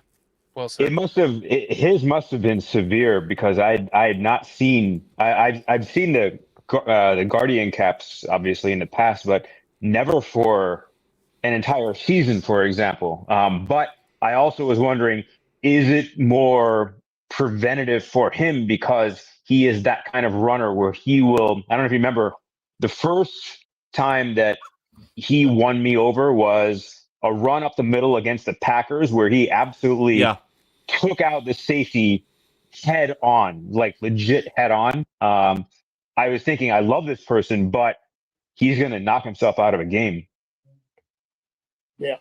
Life of a running back, right? So just real quick, what we've got on the screen right now is the final injury report for the week against the Bengals, which of course that game at this point in time is completed. But you can see Wednesday through Friday last week, Luther Burden with a concussion was a do not play the entirety of the week. So if we quickly here go back and look at today's, you guys should see that Mr. Cole Kmet is in fact practicing. He was limited and actually full. So Cole Kmet's probably going to play against the Giants, I would wager. The guy's a tough SOB. I love the guy for that. But Sriram's exact question was, will Loveland be elevated to tight end 1? I don't even know if the Bears have a tight end 1 and a tight end 2. Yeah. Because I don't think that there's anything that Loveland rather has a special set of skills as far as a receiving option that Cole Kmet simply does not have. Absolutely. So what I did see though is that when Cole Kmet was in the football game, 85 was consistently playing the fullback position in spurts, right? Rotating into fullback, rotating out of fullback.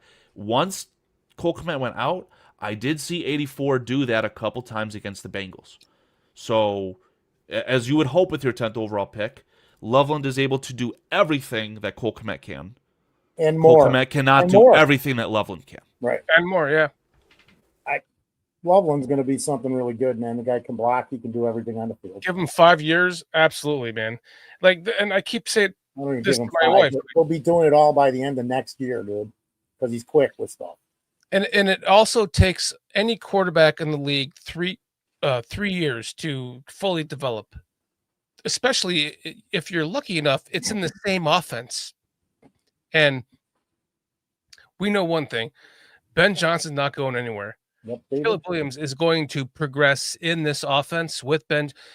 And I said this to my wife, in 3 years, it's going to look like Peyton Manning and Aaron Rodgers when they were in that prime of their career, where they were just hitting everything right on stride. And it was just like, my God, this is spectacular to even witness. I wish I was a fan of this team. That's going to be the Bears in 3 to 5 years. And it goes along to everything I've been saying all along. That's just, it takes time to develop any fucking quarterback. The great teams, they sit on the bench learning behind a Hall of Fame quarterback like the Packers have done for all these years. And, even, the Patriots, the Patriots have. I'm over here. I'm over here, guys. Just the look on Carl's face. I'm setting Shorty up for when he stops talking. The Patriots even have they got a 2nd round pick out of what's his name, who went when Brady blew out his knee, and what's his name went 11-5 that year, and they got a 2nd round pick. Matt Castle. Thank you. And it's just if to this example, that would be our Tyson Bagent. If we can get something for him out of nothing in a couple of years, I love that he stuck around and he wanted to learn from Ben and become a better quarterback. And I love, by the way, we haven't even talked about that they fucking put Tyson Bagent and Caleb Williams in the same play where he threw the ball back to oh my God, that was just, what I'm talking about. It was so spectacular that I could have just started jerking off right there in front of my wife watching the game. Good night, everybody. Perfect time for me to pull Dan real quick. Okay, I really want to ask Sriram this, and I needed to pull Dan off the screen because the last time I tried to bring this up on this YouTube channel, I got scolded and ridiculed. Don't listen to him, Sriram. My question to Sriram is Caleb Williams blah blah blah blah blah blah blah blah blah. Is Caleb Williams right now, November 6, 2025, is Caleb Williams already the best Chicago Bears quarterback in the entire franchise's history? 100%. No. And that's it. You're out here, Sriram. It's been real, Shorty. It's been real.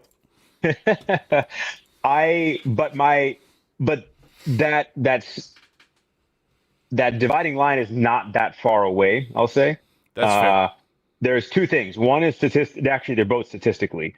One is if he breaks all of Eric Kramer's records, then we have no choice but to acknowledge that he is statistically the best quarterback in Bears history. But then the big thing, can we say he was, win a Super Bowl, and then you will no longer have to deal with the shadow of Jim McMahon watching over you. Those two things, that'll do it for me. Well, who's the best quarterback in Bears history right now then, on November 6th, 2025? That I myself have seen, I would normally say Sid Luckman, because I would agree with Cliff, but I would say it would have to still be McMahon as of right now. You're not even giving a lick for Cutler? Not even a thought? Pure talent? Hell yeah, man. Hell yeah. Pure talent. Absolutely. No, that's where I say you're wrong. Caleb Williams is clearly more talented than Jay Cutler. But I do think that Jay Cutler is the best, and because of the time frame, Jay Cutler probably might be your best quarterback in franchise history. Sure. He's like tripping. He's like actually having like a mental breakdown. My $4,000 on trading cards, they can't go to waste. I would love to have a deeper conversation about Cutler and what the hell happened over those 8 years on a future show, because that's a very complicated thing if you ask me, because it was you held on to your aging defense, right? You asked Urlacher. He was snake bitten, absolutely, in many ways. And then obviously what happened in that playoff game against the Packers, I still have this suspicion, the one where Caleb Haney had to sub in and finish out the game. I always still wonder what would have happened in that second half if Cutler didn't get hurt. I still wonder. Cutler was a tough son of a bitch, but I've got my list like this, Carl. Do you guys remember when Shorty said he wanted to end? Do you guys remember when Shorty said he wanted to end the show like at 2.5 hours? Now we're at 3:75 and he's flipping in and out and in and out. Sriram, you don't even know what I went through in that championship game loss. Caleb.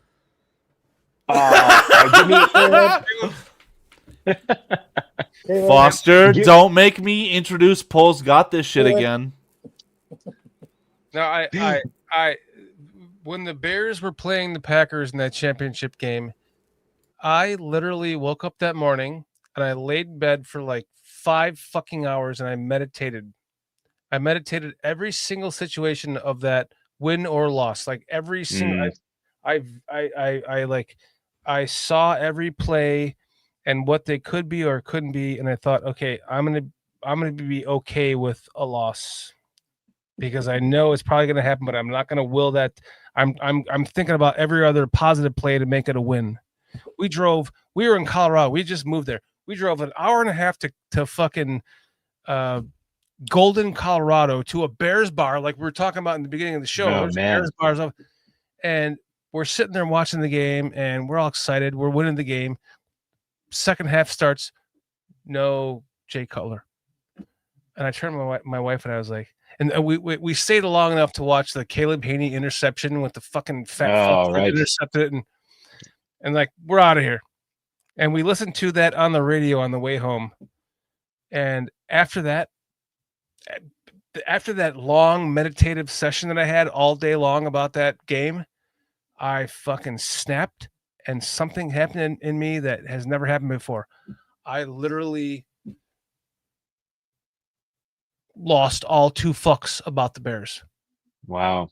And it got to be like a year and a half later, and 2 years later, my wife is like, "You're not right. Like, you have to go back to loving the Bears again, because this is just wrong. It's not right. Like, you being like, you don't even want I put the game on, but I would just be doing shit and be like, of course they're down 21-7, or whatever the fuck it was. And my wife is like, what the fuck happened to you?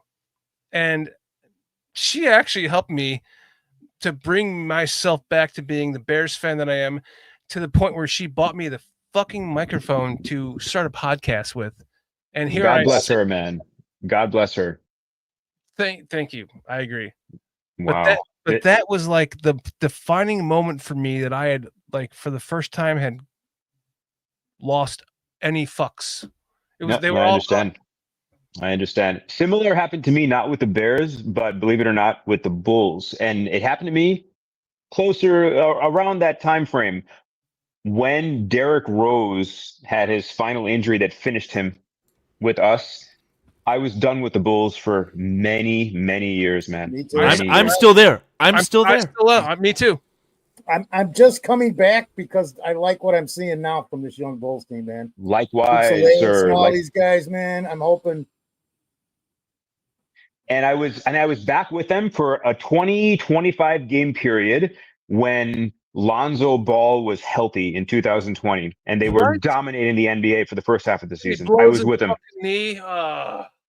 I was right there with you, man. He changed his shot, right? He had that janky ass shot, and all of a sudden he's like, he has a nice shot now. You're like, whoa, bro. Those three, man, him, DeRozan, and Levine, if they were healthy, who knows what the hell would have happened. But that's for speculation for the rest of our lives, I guess. Yes. Well, Throw it on the pile. Listen, let's end this shit. Sriram, I want to thank you from the bottom of my heart, man. You are such a fucking awesome person. You are just a giant sweetheart, man. And you have great thoughts on everything that you say. Your dialogue He's hitting on you. Is perfect. You want to give you my address? I'm married. But, no, seriously, like you're just a great soul, and everyone sees that. We see everyone in chat saying what a great guest you are. And honestly, you are welcome back anytime. Like, if you want to come back next week, I'll send you an invite, my friend. Well, first of all, you all are too much. I'll take the undeserved good words, and I'll say this. I say this about everybody who I click like this with. Whatever you're saying, it's just reflection of you guys, man. Your openness and your warmth makes this easy, and it's many, I'm sure, might be not intimidated, let's say, but just have a very strange feeling in, we'll call it an unfamiliar surroundings with a bunch of strangers that I never met in real life, but it has never once for a second felt like anything but these are my buddies that I'd be talking to in high school the Monday after a Sunday Bears game, and just enjoying life with, man. So thank you. Thank Foster for being the reason that I even exist in your world. Because if you hadn't randomly found me on some bullshit Twitter comment I made once, this would never happen. And by the way, I haven't forgotten. I've only invited you to come grab a coffee with me like 28 times now. So it's on you to actually make good on that. Next time I will. But I didn't know about 27 of them.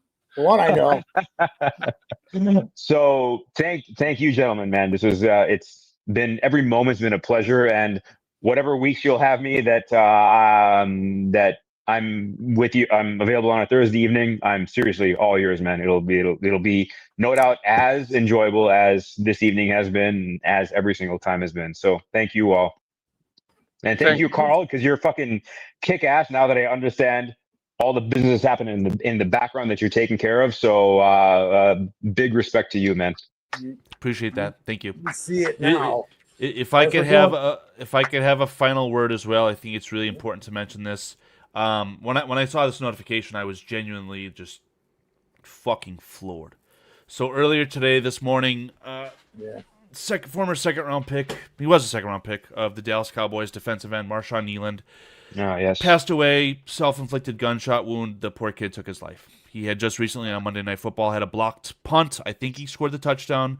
Regardless, such an insignificant thing for what he meant to his family, everyone around him, and just the fact that something like that can happen. I mean, it's terrible. So guys like Chad Speaker saying in chat, got teary-eyed. Mental health is something that absolutely needs to be spoken up on. If you guys have any, honestly, at this point, if you guys, anyone in chat listening to me, if you have anything you want to talk about, my Twitter is wide open, even though my account's privatized. Bears Country Podcast, send an email. There's so many opportunities. Just talk to us, because stuff like this, it's such a terrible, terrible thing to have a promising young life taken way too early. It's really, really sad. So. Yeah, like anyone, we've made a lot of friends, and I've openly been willing to give my phone number to any one of you guys in chat that wants to talk to me, and any one of us that are willing to have that number shared, including yourselves, like Minister Charles Johnson. I'm working on trying to help him get his dentures. The other half, yeah. So, Minister, I know I keep telling him we're going to talk soon. I promise you. I'm so fucking busy at work, but it's on my priority list to talk to him and try to figure out a way that we can get some help for him to get his dentures. It's less than $1,000 that he needs, man. We can do that. I know we can do that. I know we can do that with all of your guys' support, because $10 here means nothing when it means something, added up to someone that needs it. So yeah, I am right there with you, man. I love and appreciate every one of you guys in chat. And it's so amazing to meet friends like you, Sriram, who now, literally, I kept thinking about you too. Like when you text us and you text me and Foster, I was like, damn, I was thinking about you, because I was like, I wasn't even a part of that first show. And now I've been a part of 2. And it's just an honor to have you with us. And it's special, man. It really is. Well, I appreciate all your kind words. I've made some new genuine friends here, which is also more rare than you all might think. And I know that when the day comes where we all get to hang out in person, it'll be just as amazing and just as loving as this has all been. You guys are I appreciate that you're honest and you're not what do you say? You don't talk like typical, I don't want to say podcast people. Oh yeah, I should finish with this, by the way. Remember I mentioned I wanted to share something with Aldo, and I will the next time that get the chance to talk to him. But I actually do not listen to nor watch sports podcasts. I never have. I never found them to be terribly interesting. The bigger thing is I just don't have enough physical time in the day to do so. Even in my free time, I don't have time. But there have been 2 podcasts in my entire life that I've actually listened to. One is Present Company, for obvious reasons. I have to listen to you in order to talk. But aside from that, there was only one other podcast I ever actually watched, and I just happened to enjoy it. And that was Aldo and Greg Gabriel. That's the only other podcast I've ever fucking watched in my life. Timestamp that 3/26/50. So I'll have to share that with Aldo, so he knows that he definitely he does some good shit, man. From what I could take in. Yeah, no, he's the podfather. Everything he's got going is solid stuff. All of it. He's the man. He is the man. He's made so many of us. Yeah. Nobody even understands how many of us he's made. It's all because that's wonderful, man.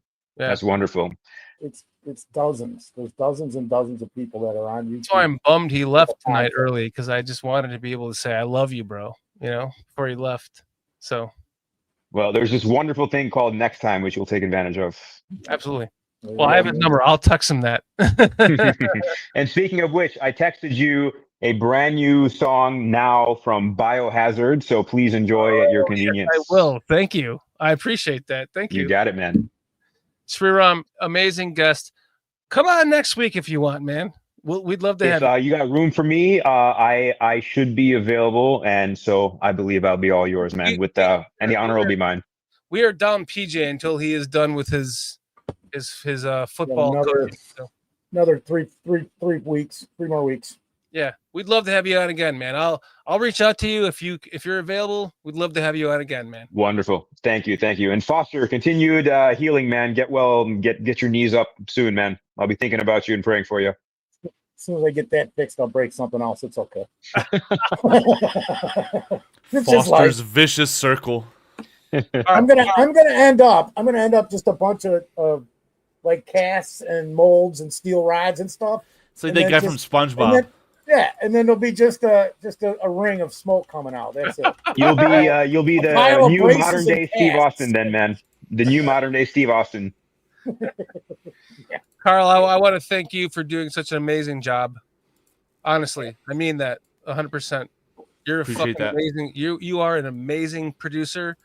You mean more to this show than you even know. I promise you that. Yeah. We love Appreciate you. that. We can't do the show right without him. It's just No, we it cannot. hasn't been It feels wrong without you, man. And No, I it want to hasn't thank been- you for all It your. hasn't been done.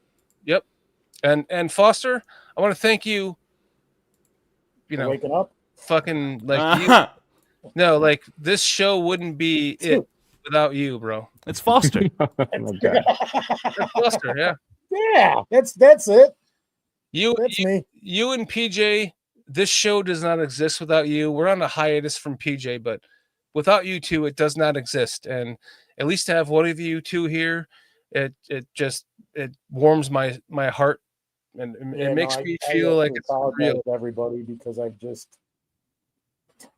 all the stuff I said was going to end, guys. I'm going to be stuck till the end of April going through more crap. It's just the way it is. So, well, but this too shall pass, and God will take care of the rest. So I just got to do what I got to do. You've been here for 700 plus years.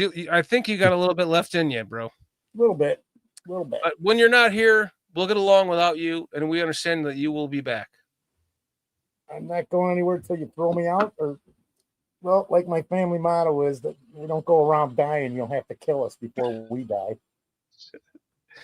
And to our chat, you guys are fucking amazing. John King Bravo Stockton hanging out with us for like the last however long. Sorry if I missed you. This was an epic show for us. We had a lot of guests, and we apologize that we didn't talk to you as much as we normally like to, chat. We really do apologize, but just a lot of people here in chat or, on the show, and we appreciate all you guys. Mr. Mayhem.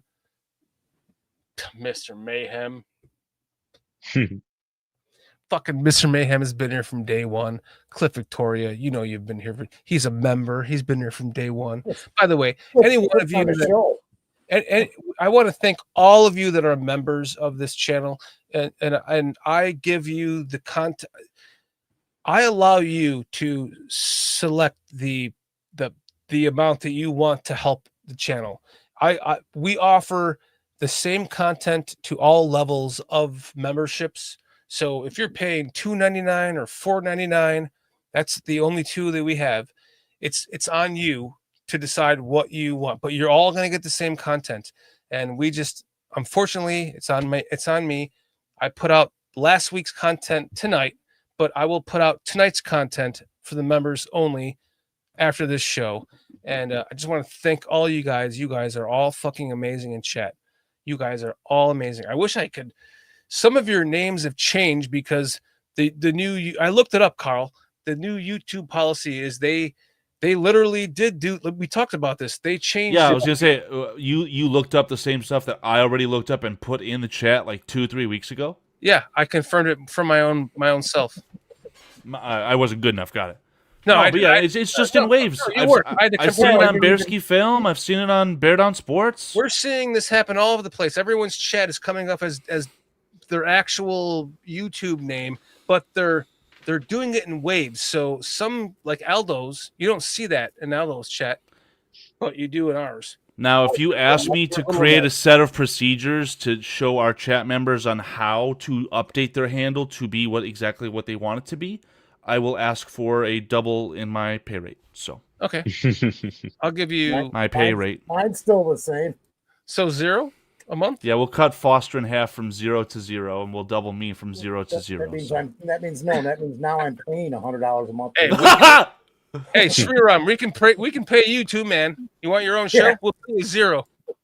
You well, I could say something really mushy and say you pay me with all this love and warmth, and that's like $1 million couldn't compete with that shit. And then y'all would laugh at me once I get off the call here. And then my exact response to that would be, Everybody be quiet. It's my turn to talk now. And guess what? I want to see everybody's dicks out right now. you heard the woman. Yes. All right. Foster stands up. Somebody on the show. Somebody on the show. Guys in chat, we love you guys. We will Just see you. listening to a chick. I got to do it.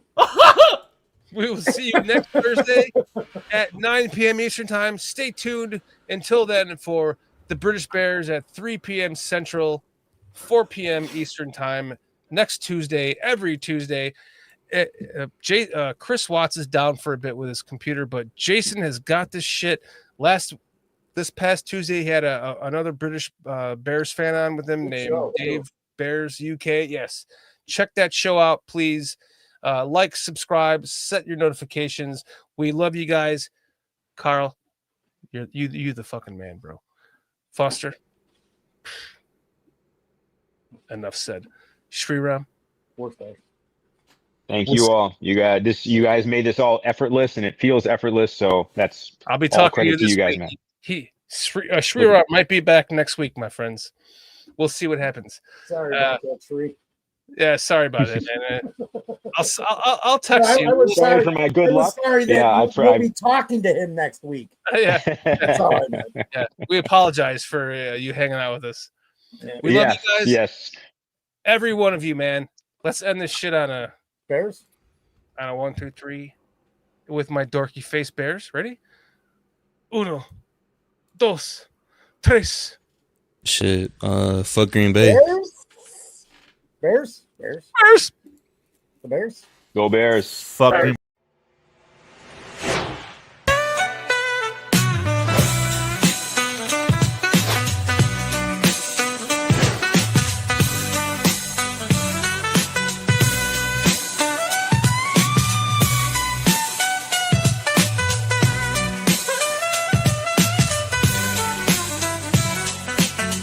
Giddy up, groove, stay.